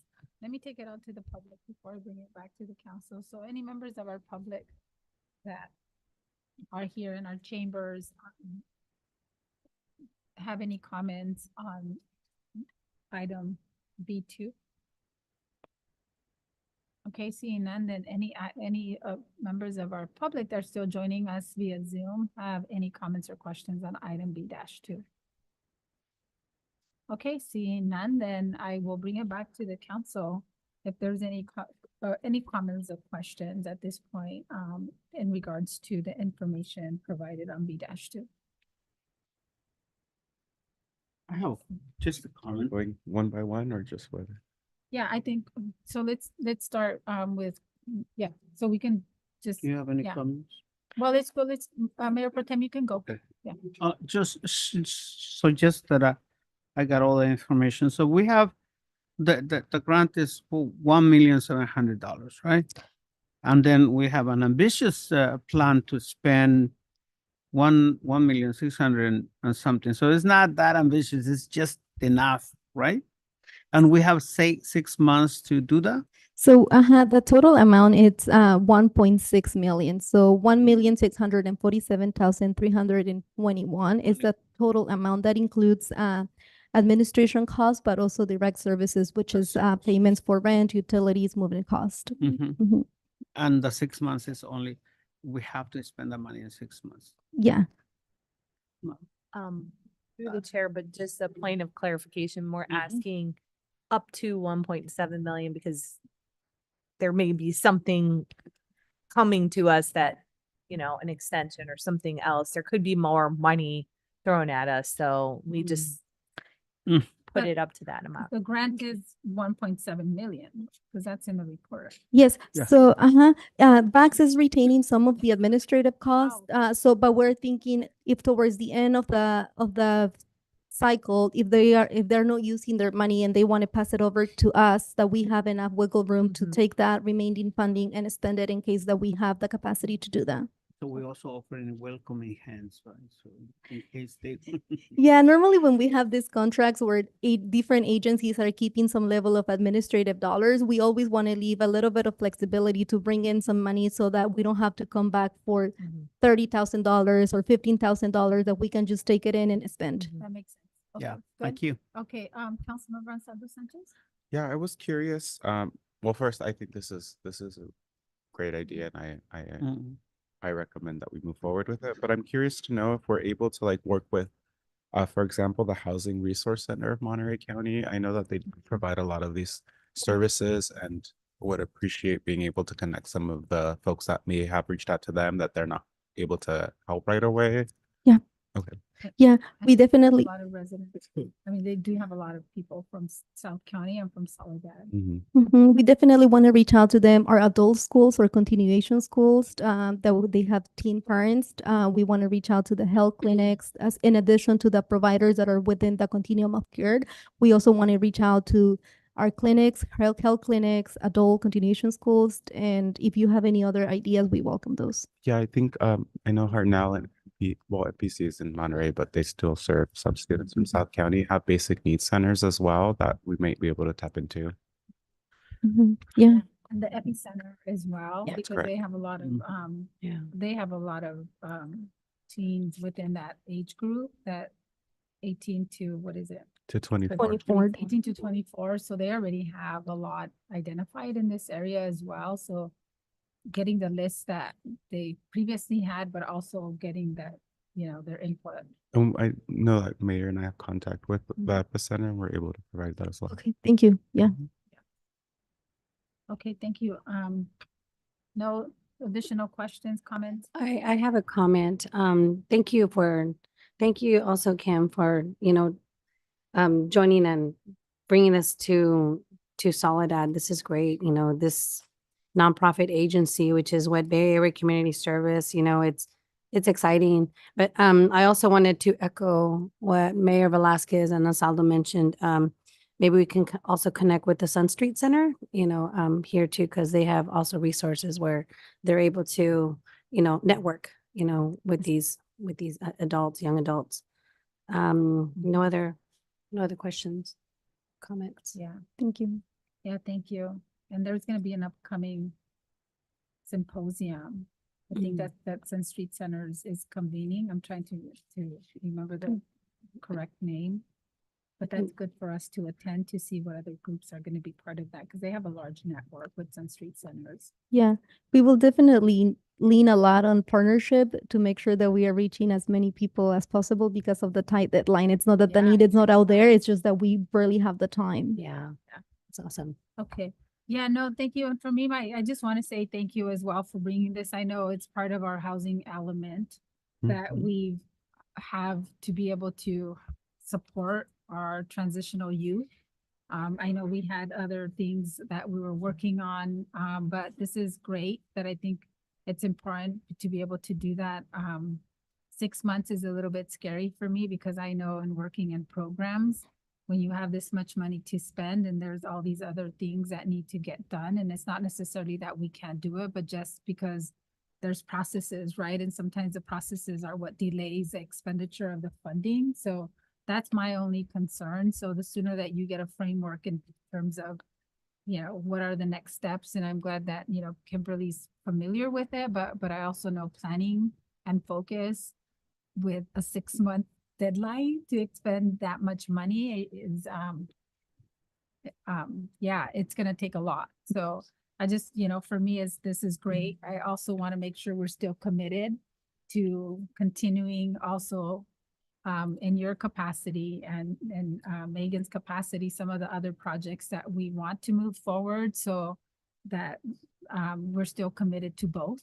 And having the staffing capacity to be able to do that just for me is a little bit of just hesitation, but this is great. That if we can pull this off and there's additional funding in the future, I know the state did allocate the HAP round 6, 500 million. So there is potential for additional funding opportunities, which is good because I think we've been talking about that. So. And through the chair, I just wanted to mention this is falling into our laps because of Kimberly. I think I should emphasize that over and over again because she ran the same program and then we were lucky enough to get her for the Encampment Resolution Fund program where she's doing an excellent job. And because of that, they trust her because she had the experience running the program before. So, well, thank you. So that facilitates a step, right, where we don't have a learning curve. So thank you. And thank you for bringing this. My final question is there a certain amount of youth that need to be served? Or is it not, is it just you're serving, but we don't have a cap or we don't have a maximum or minimum? We don't have a maximum. Each participant has a maximum of how many months of assistance they can get, which is up to 18 months. But given the 6 months that we have left, I don't think we're going to run into the issue of people exceeding the number of benefits that they can obtain for this project. But no, we can serve as many people as we can with the money that we have available. Good. Okay. Well, council, I think it's a great project. So if there's no. Chair, I was wondering if Councilmember Caldera had any questions. I just had a comment and just a clarification. The age, the prerequisite is the age has to be 18 to 24, correct? And anybody in that home. Yes, and So, in the household, I'm sorry. yeah, and it can be even the day before they turn 25. As long as they apply, if they turn in 25 while they are in the program, we can still help them. They just need to first apply to the program before they turn 25. So is that rental assistance and house, what's that other one? Rapid rehousing? Yeah, So the rental assistance is to facilitate the rapid rehousing. So if we have because it can work a couple of ways. People may already be unsheltered and they may be living in their car or they may be already on the streets. So that's one way when we want to get them rehoused. But we can also have family who are, for example, couch surfing, that they do find a shelter where to spend the night, like a roof where to spend the night, but they don't know where they're going to go the following day. We can also help them. And for some of them, it's going to be more rapid rehousing. And for some of them, they may already be housed. They may have their own apartment, but they may have rental arrears and they're getting served a notice that they're going to have to leave if they don't pay their rent. So that's where the rental arrears come into play. And we pay for that. and how soon can we put this in place? As soon as you give us the green light to approve the contract with BACS, we do have a couple of things that we need to finalize with our legal team and our finance manager. We want to make sure that we have the adequate insurance coverage and that we also are identifying because we're upfronting the money and then we're getting reimbursed. So we want to make sure that we are responsible in that sense. But as soon as we get that executed, we can start providing services. It'll be reimbursable then. It will be reimbursable. Yeah. Okay, so we do have the funding set aside that we could do that to be able to because I know sometimes working with federal or state agencies, sometimes the reimbursement process can be slow, so we have enough, we have enough bandwidth to be able to do that. We do. I mean, I think we'll be cautious to make sure that we're that we don't send out all the money and then hold on to the reimbursement request, but that we're regularly churning them out so that we do get reimbursed, so that we're not sitting, with $1.7 million in debt and waiting weeks or months to get it reimbursed. So we'll be working with Mike on a schedule to make sure that we're not putting out too much cash, but we do have the cash flow to be able to manage that amount. Okay, my last comment is they were talking, Hartnell College, because I think we already said it, but they do have a lot of their students that go to Salinas, or even, that are from here and from South County as well. But they do have like a homeless, coordinator. Mason. Yeah, and I know that they've had an uptick in a lot of their homeless youth as well, that are attending, homeless students, right? So they're a good resource to reach out to as well. Yeah, we'll be reaching out to them. Thank you. Okay, so with that, council, then if there's no further comments, questions, if we can make a motion to approve resolution number 6263. Motion to approve. Okay, so I heard here, so I'm gonna go with Councilmember Ansaldo Sanchez as a first, and then second, Councilwoman Banuelos. All in favor, say aye. Aye. Any opposed? Any abstentions? Okay, motion carries unanimously. Thank you, and please keep us posted as well in terms of, we have a short time frame, so please keep the council posted on where we're at, so we know earlier on if we have any challenges before the 6-month period comes around. Sure. Thank you. Thank you. Okay, so we'll move on to item number 3, resolution number 6264, resolution of the City Council of the City of Soledad approving a contract of construction services with Monterey Peninsula Engineering in the amount of 1.78500. Yeah, you have to say 1,078,500. 1,078,500 plus 10% contingency, 107,850 for a total not to exceed the amount of 1,186,350. Yep. For the water reclamation facility manhole replacement project, and authorizing the city manager to execute said contract on behalf of the City of Soledad. So I will turn this over to Alex Ramos. Good evening, everyone. Good evening, Madam Mayor and council members. My name is Alex Ramos, Assistant Engineer with the City of Soledad. As the mayor mentioned, tonight's item is approving a contract for the construction services with MPE on this water reclamation facility manhole replacement project. So in the interest of time, because I know it is a little bit late, just to give a quick summary, we have an aging infrastructure problem. It's no surprise, right? All cities kind of struggle with this. We have lots of pipeline in our sanitary sewer network, as you can see from this map on the screen.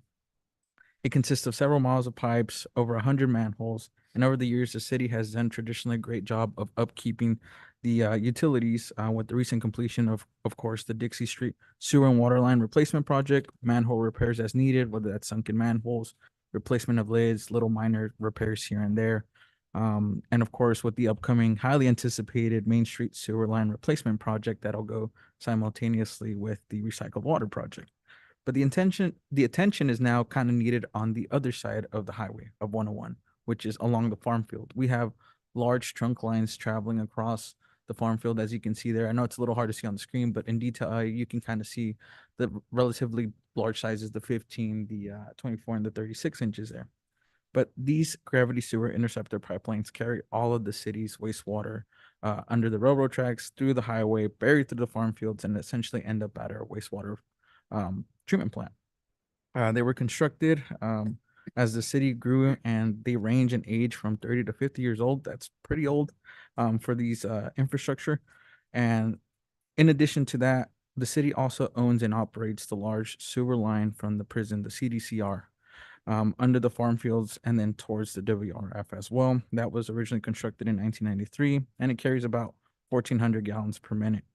So these large sewer pipelines have been subject of inspection for the last 5 years. Our maintenance staff has been working diligently with the farm owners, coordinating all that good stuff, and essentially we're able to perform an assessment.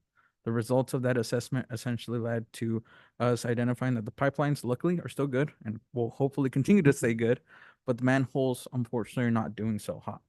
And these are the kind of the manholes I attached in the staff report.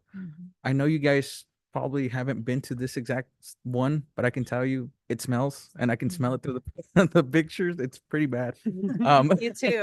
When I see it. It's the one up in the wastewater reclamation, because we saw one that was pretty bad, the one Yeah. that's coming from the prison. Oh, right? The in that case, Maximum it is this one. House. Yes, Okay, yes. So we, yeah, we. saw Okay, it, we great. posted it, yeah. So you guys know what I mean, where We do. it smells really bad.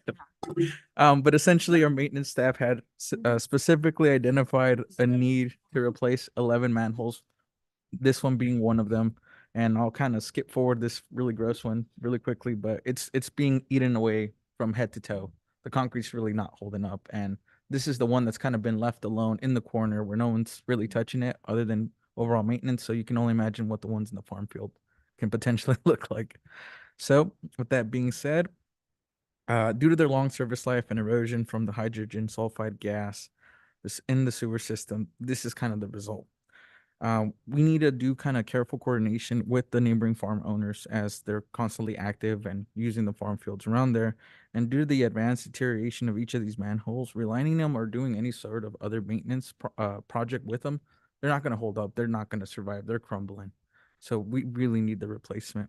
So with all that being said, with careful consideration and attention to detail, this will be a very complex, difficult, and expensive operation, but heavily needed. Instead of traditional manholes, we're going to be going with new polymer 50-year-long manholes, which is now the standard. Unfortunately, fortunately, they're readily available, and we've been talking to the contractor, and assuming all things go our way, we should be having, this project kick off relatively soon. So with that being said, identifying the need, we officially put this out for advertisement through Planet Bids for formal requests for bids, and we received 4 bids. You'll notice that the staff reviewed the proposal and determined that MP was the lowest responsive and responsible bidder. RCH might have been the lowest apparent bidder, but it was determined that it was unresponsive due to deficiencies, and that includes but not limited to the failure to submit the original bid bond to the city by the bid submission deadline, and in conjunction with some other factors, and that staff determined that was the reason why they were unresponsive. So in reviewing MP's bid proposal, which came in at about $1,078,500, it was noted that it significantly exceeded the original engineer's estimate at $500,000, and this was attributed to the discrepancy of bid information used at the time by the design consultant and their team. But upon closer review, it was really determined that the consultant did not incorporate the complexity of the manholes involving night work and the increase in cost to perform plugging and extensive bypassing pumping, which really added to the overall cost. Not only that, but since we're using polymer concrete manholes, they've become much more expensive and much more in high demand, hence their increase in price, but luckily still available. And with that being said, MPE's bid is a much more accurate representation of what the project's true costs are. This project is scheduled to be funded through the Sewer Capital Projects Fund, and it's part of the CIP as Project ID S02 reflected in this fiscal year's budget. With all that said, thank you for your attention. I'd be more than happy to answer any questions. Thank you, Alex, Mhm. for that. Let me make sure I take it out to the public. Do we have everybody's gone out here from the council chambers, but I'll take it out to those that are joining us still via Zoom. If there's any comments on this item, on item number 3. Okay, seeing there is no community comments on this item, then I'll bring it back to the council. And I'm just gonna open it up, council. I'm not gonna go through each one. So if anyone has any comments or questions you want to ask them, feel free to do so. I have a question, Alex. Thank you for the clarity and the explanation, and also the pictures that show us the visual of the importance of replacing it or repairing it. But you had mentioned, how many bids did we get? We received a total of 4 bids. A total of 4, Mm. and then one was inconsistent, Yes, it was Okay. deemed unresponsive. unresponsive, Yeah. okay. And then you had mentioned what funds are we gonna use these from? This is coming out of our sewer fund. The sewer Yeah, fund. the capital projects line item.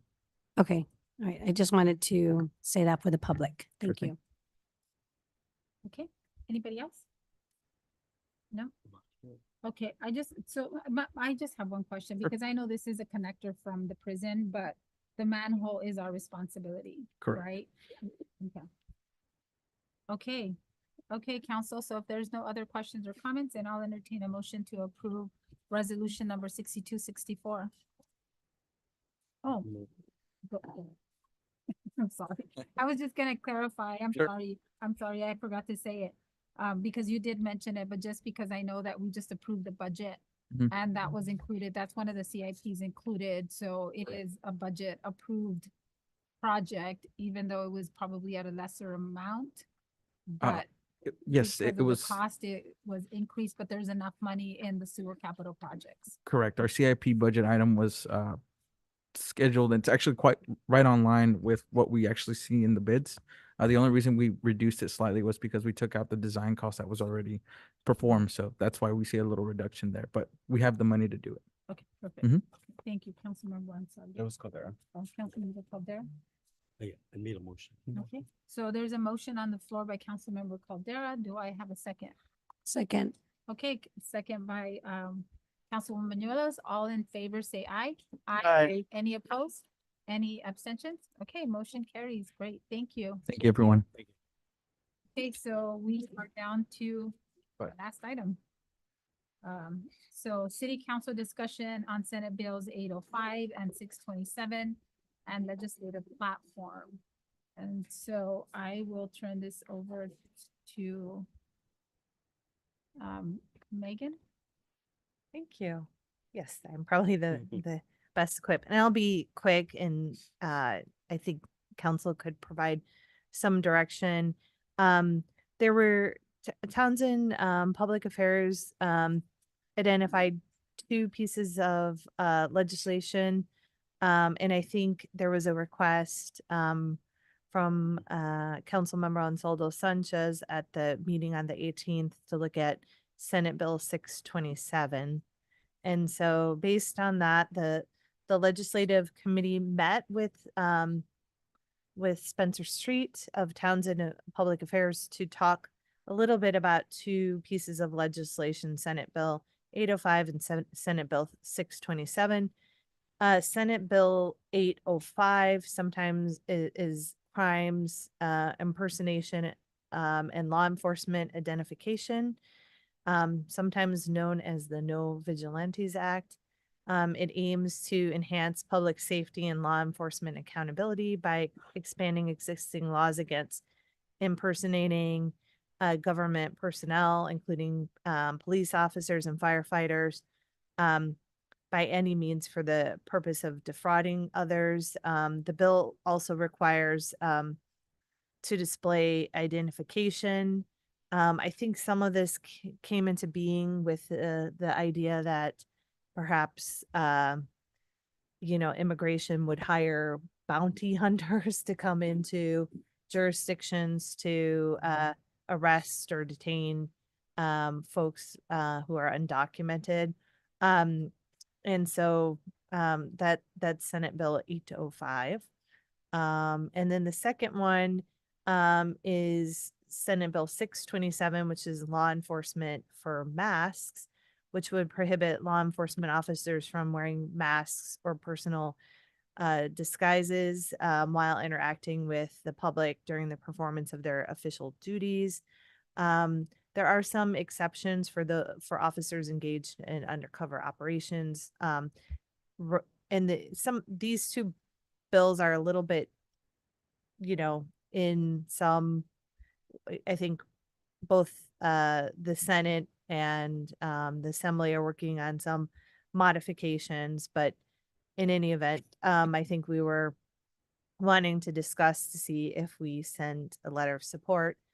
I think either Councilmember Antonio Sanchez or Mayor Pro Tem Cabrera could clarify if I'm mischaracterizing it, but I think what Spencer told us was that Senate Bill 805 was still it was still in early stages. So he recommended that they alert us when they think it's appropriate to send a letter of support. I did invite Acting Chief Lombardi to attend the meeting because both of these bills have the potential to impact law enforcement. Generally, I think the comment he had about 805 was he was generally supportive of the bill, but had indicated that there's a provision about that law enforcement identification that's already required in other legislation that he felt was unnecessary for that. And then with Senate Bill 627, there was more concern expressed, I think, by Porak, but also he mentioned that the Chiefs, the Chiefs Association, maybe Mike could correct me.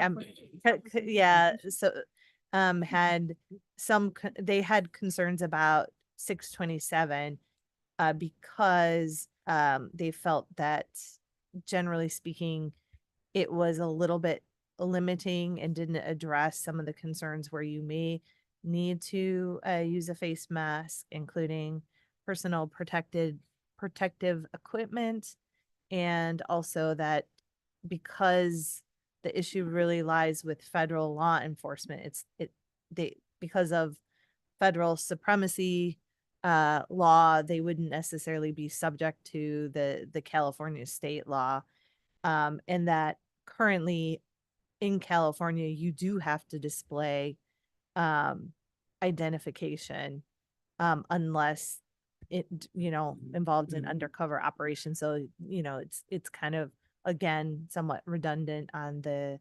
identification.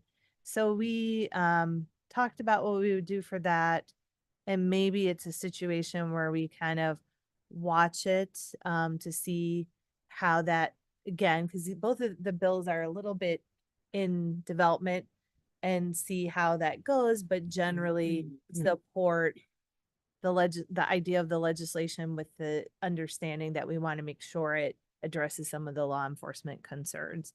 So that's essentially, I think, the discussion of the committee, and we're just bringing them back to seek some direction from council. And I don't know if those who are in attendance, I think Mike, you attended that meeting too? Oh, no, you didn't. Did I characterize that correctly? Yeah. Okay. Okay, so just so both of the bills, because they're Senate bills.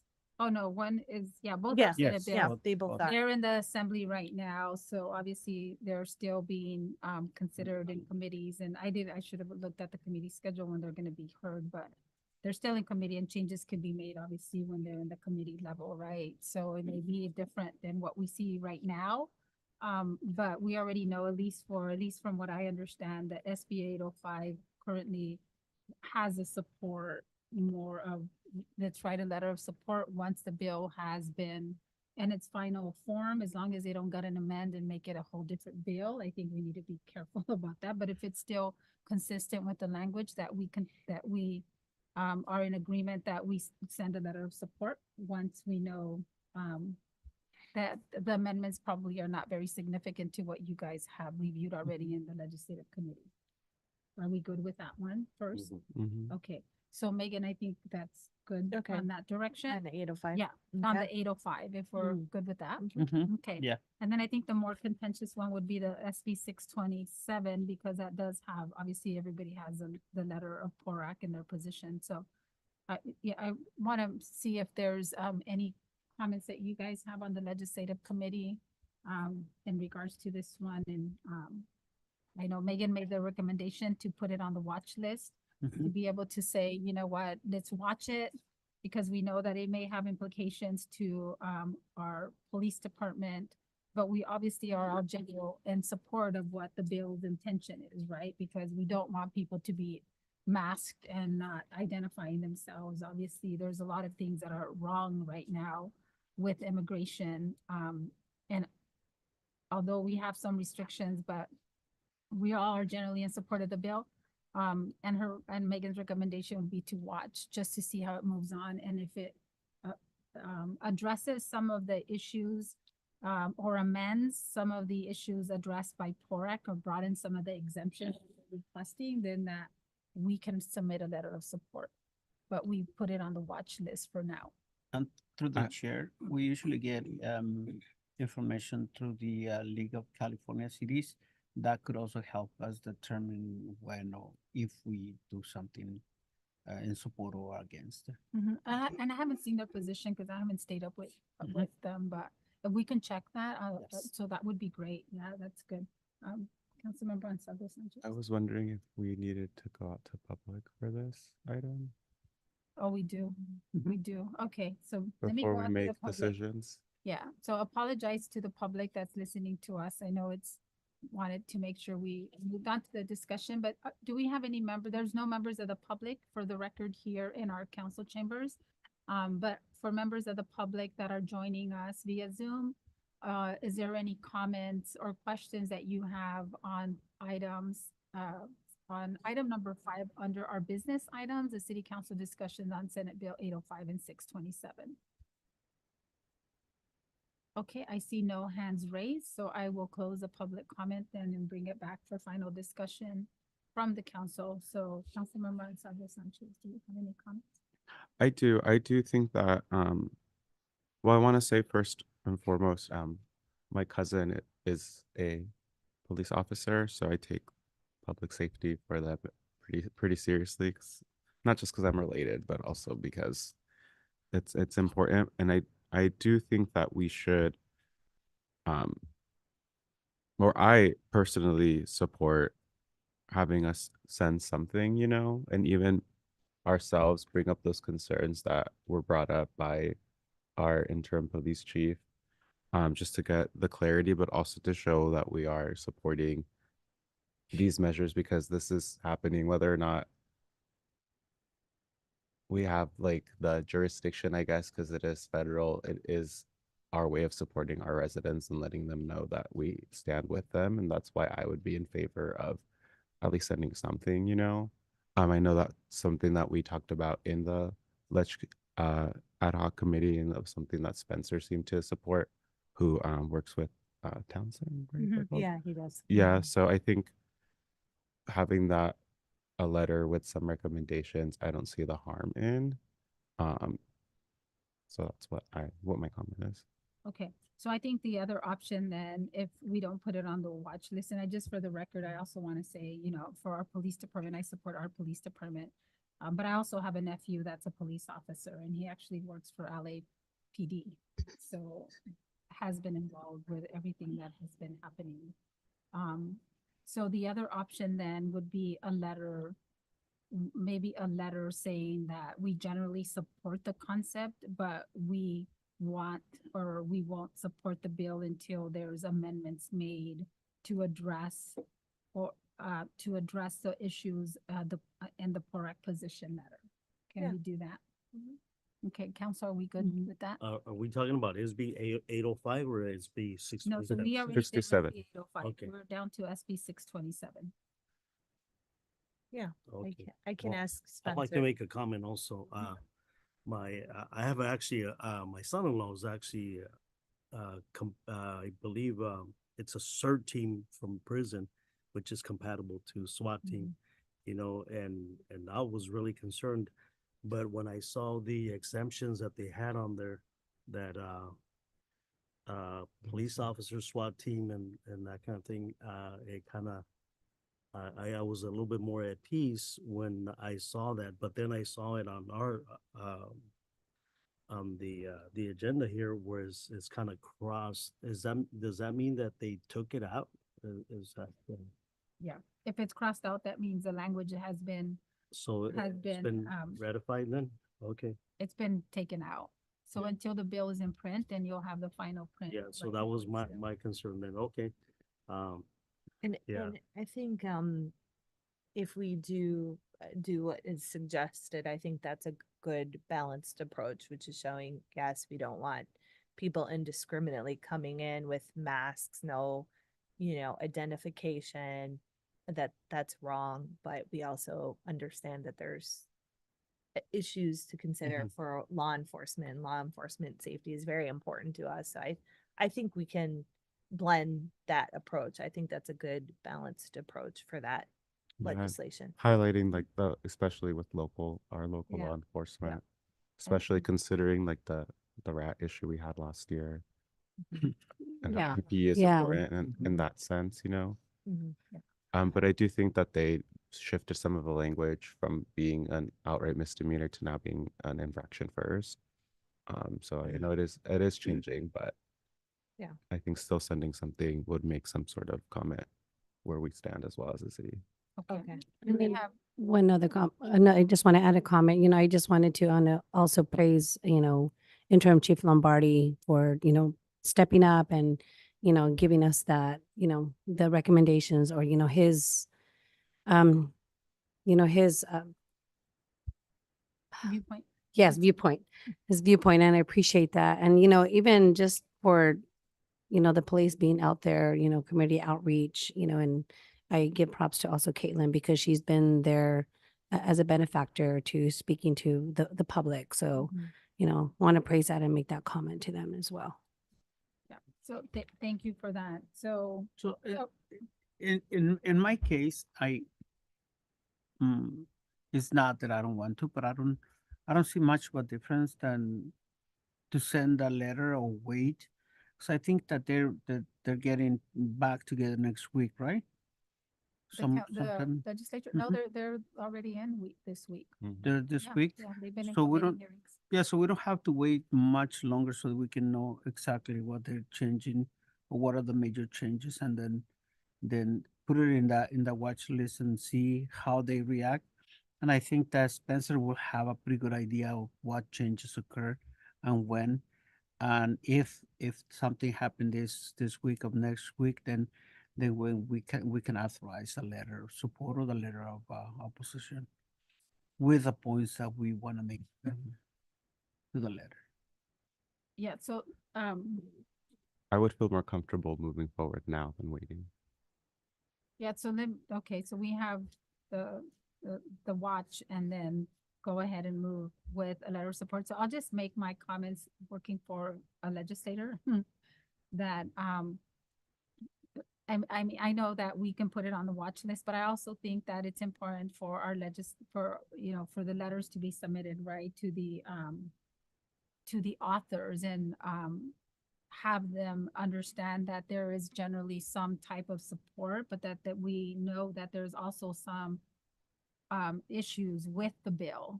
And they really do. So I just want to say to Mayor Pro Tem, I know that, but I also know, like, having worked with my legislator, that those letters are taken really seriously, right? And they're looking at that. And if there's any possibility that we can support those amendments happening to support our police department and PORAC to be able to say, hey, we will support, but we need those amendments to be taken into account before the final approval on this bill. That does weigh a lot. And I'll say that those letters are critical and they are important to our legislators. So even though it's not a full support of the bill, but here's the issues with it is really, I think it's really important. That's my 2 cents in terms of working for a legislator, that it does count, and we can, hopefully, if it's not just us but others, and we're submitting those letters, and maybe it does move them to be able to address the issues of concern that has been identified. Mayor Pro Tem, I don't know if this would kind of thread the needle, but what we can do is we can reference the PORAC letter and attach it. So we can say, like, you need to really work with PORAC and law enforcement agencies to address these concerns. Yeah. Would that? I'll go with be- that, yes. Okay. I'll go with that. Okay, so then then we got direction. We are going to send a letter, not necessarily supporting the concept, but also identifying and attaching the letter from PORAC saying these are the issues. And if they're amended, then we'll come back and submit a letter of support. So the letter would basically be in general support of the intent to Mhm. prevent, right? But that there was a feeling that we'd like to see them address the concerns that were raised in the PORAC letter. Mhm. Okay. Okay, perfect. So before we move on from there, council, I do want to make another recommendation as well in terms of what we're doing here to really, I mean, I know this is on the legislative front, but I also think there's things that we can do locally here now, well, not necessarily now, but that we can do when our new interim chief, police chief comes in, to be able to also raise awareness here locally. I know a lot of that is happening, but we do know that there's a lot of fear. So even though we have limitations in regards to what we can enforce in terms of immigration law, that I think it's really important for us to be able to go back when our chief is here, to be able to come back to reaffirm our compliance with SB 54, which is the California Values Act, which already states that we're obviously, there's limitations, right? In terms of what they can do with immigration. They can't comply with I mean, they are not going to work to enforce immigration laws because that's not what they do.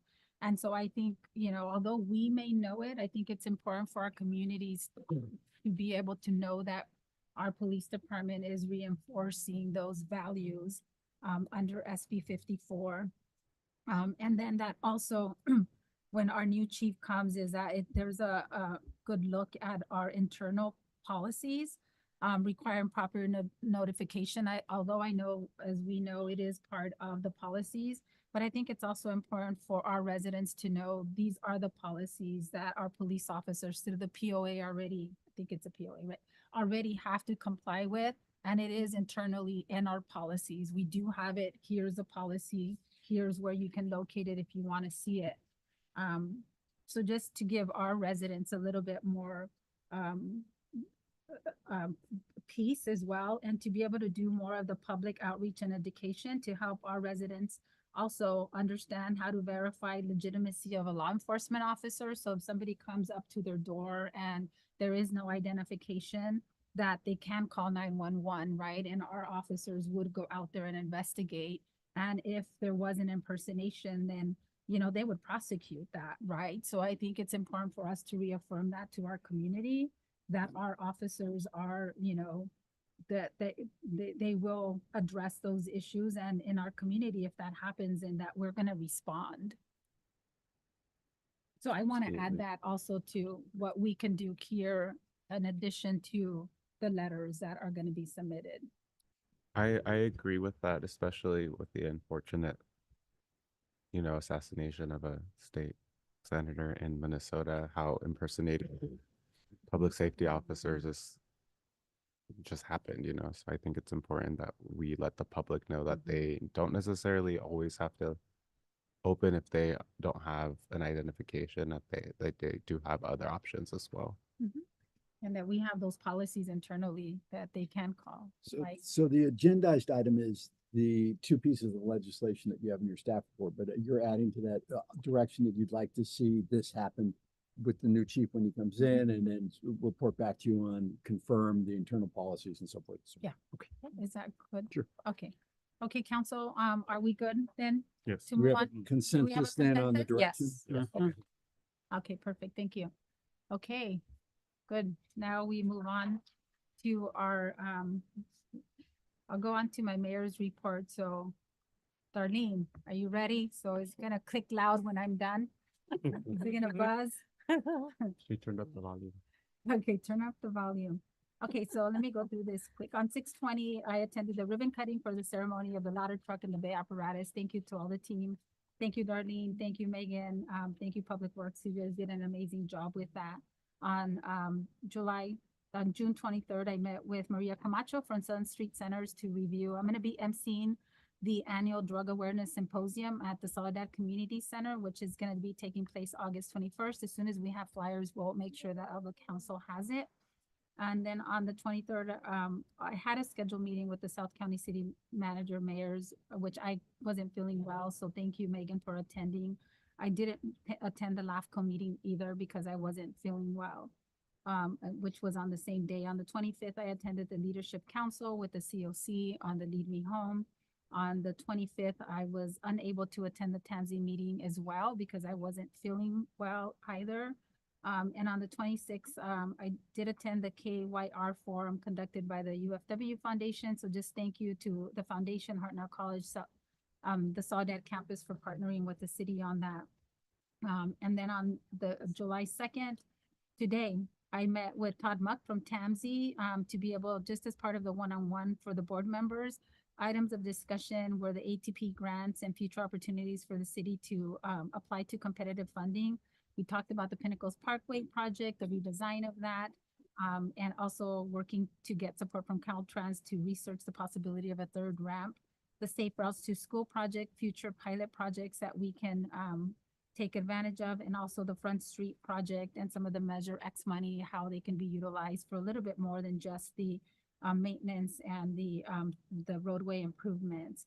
There was another item that came up during our conversation that I want to send over to the Ledge Committee members to be able to add 2 additional items of importance to the council in regards to the transportation funding that's going to be dwindling, which is the gas tax replacement options and the cap and trade.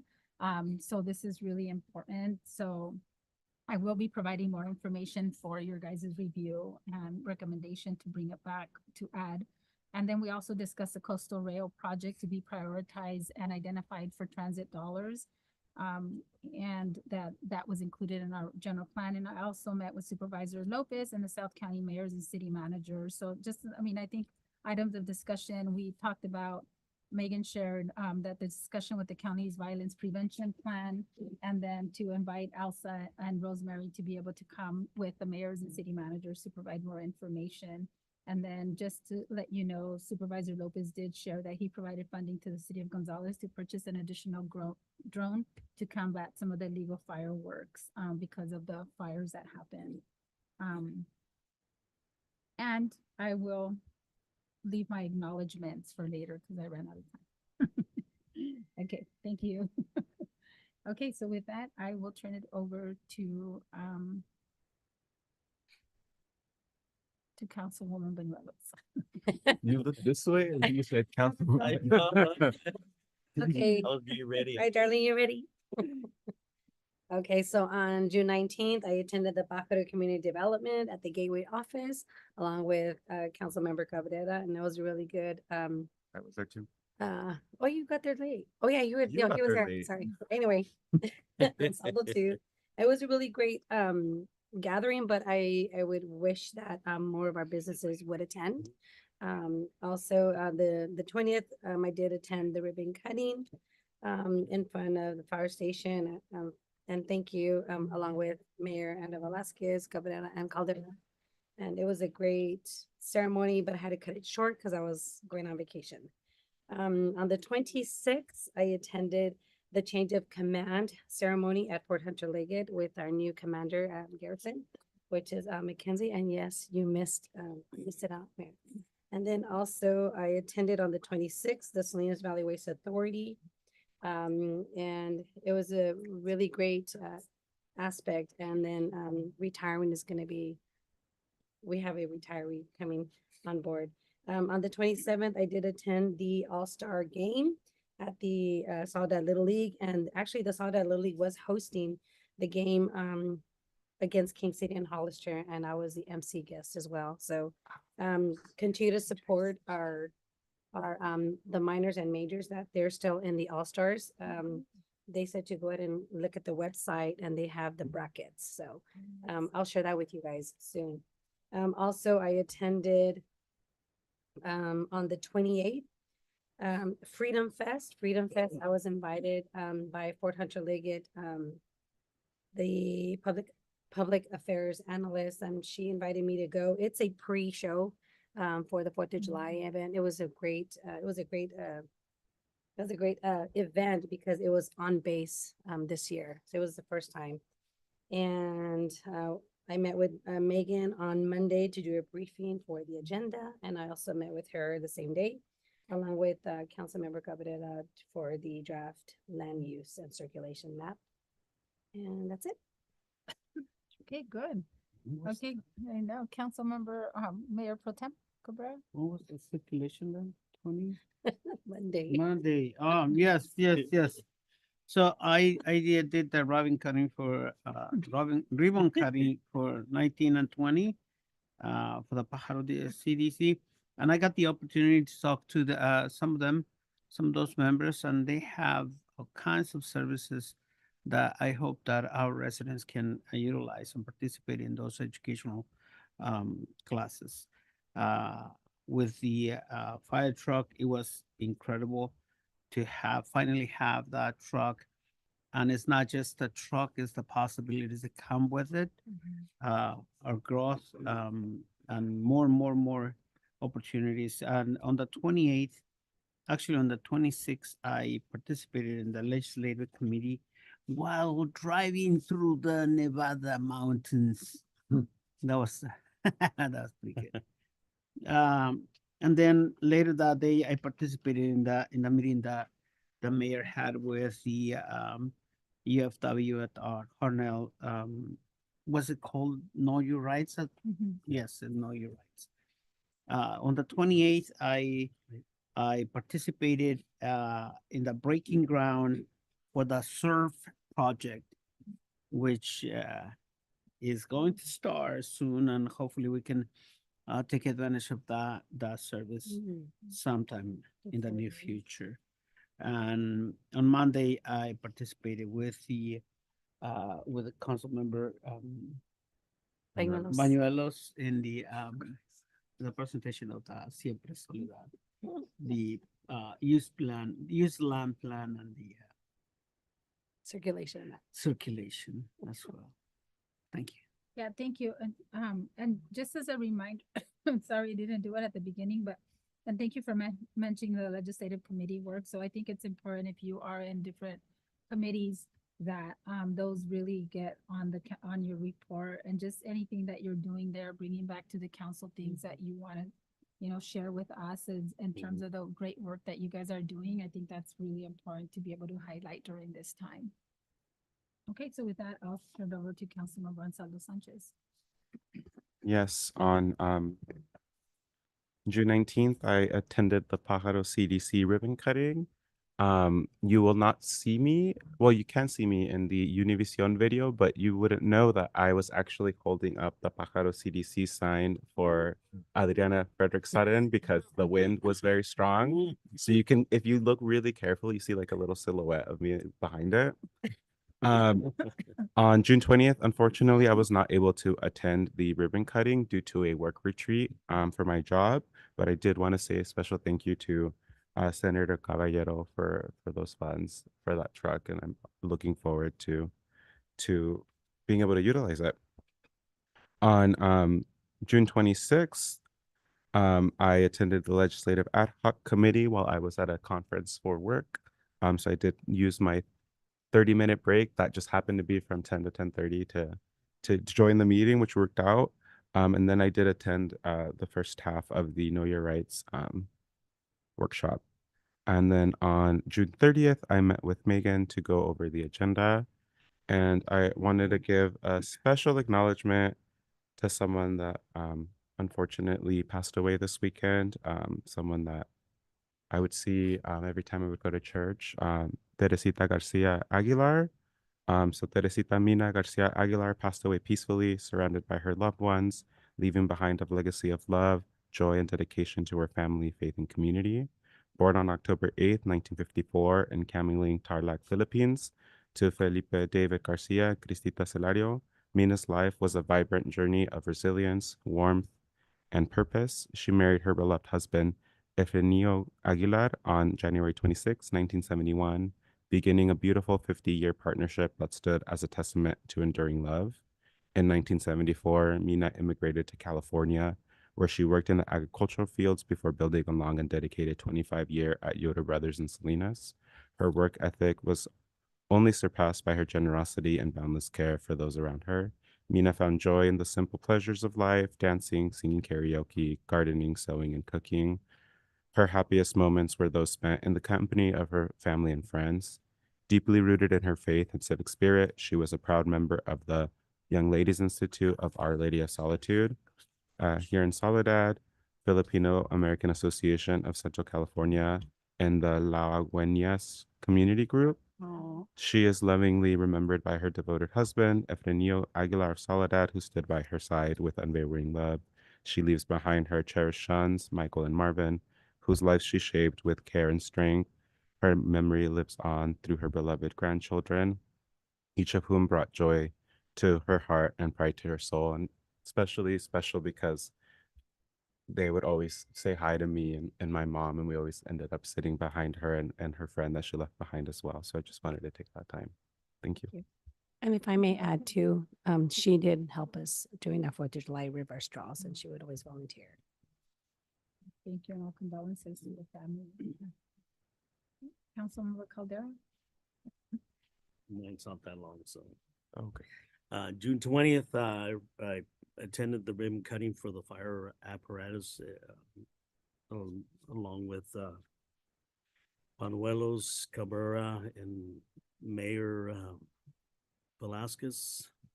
On the 26th, I attended a UFW Know Your Rights forum they had, which actually started at 5 o'clock and it went on to a little bit longer than the scheduled time. Anyways, July 1st, I met with Megan for briefing on our agenda. And that's it. Okay, thank you. So with that, we'll move on to the city manager's report. So we do have that in our, Megan did provide that. Megan, is there any specific highlights you want to share? Yeah, sure. Just a couple of quick things. I think folks know I'll be out from July 3rd to the 14th, though. So in my absence, Don Wilcox will be acting city manager. And then there might be some directors that will interface and department issues that relate to their department. So, but you can reach out to Darlene if there's anything urgent, or Dawn during my absence. I think I gave you each my personal cell phone number.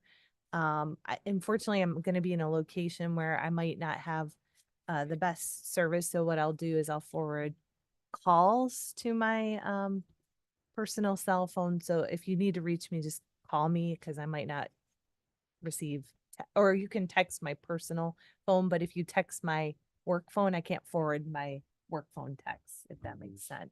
And in fact, I'm going to leave Darlene my phone so she can monitor the texts that I may not know come through. So I also wanted to mention a little bit about the fireworks enforcement and what's going on.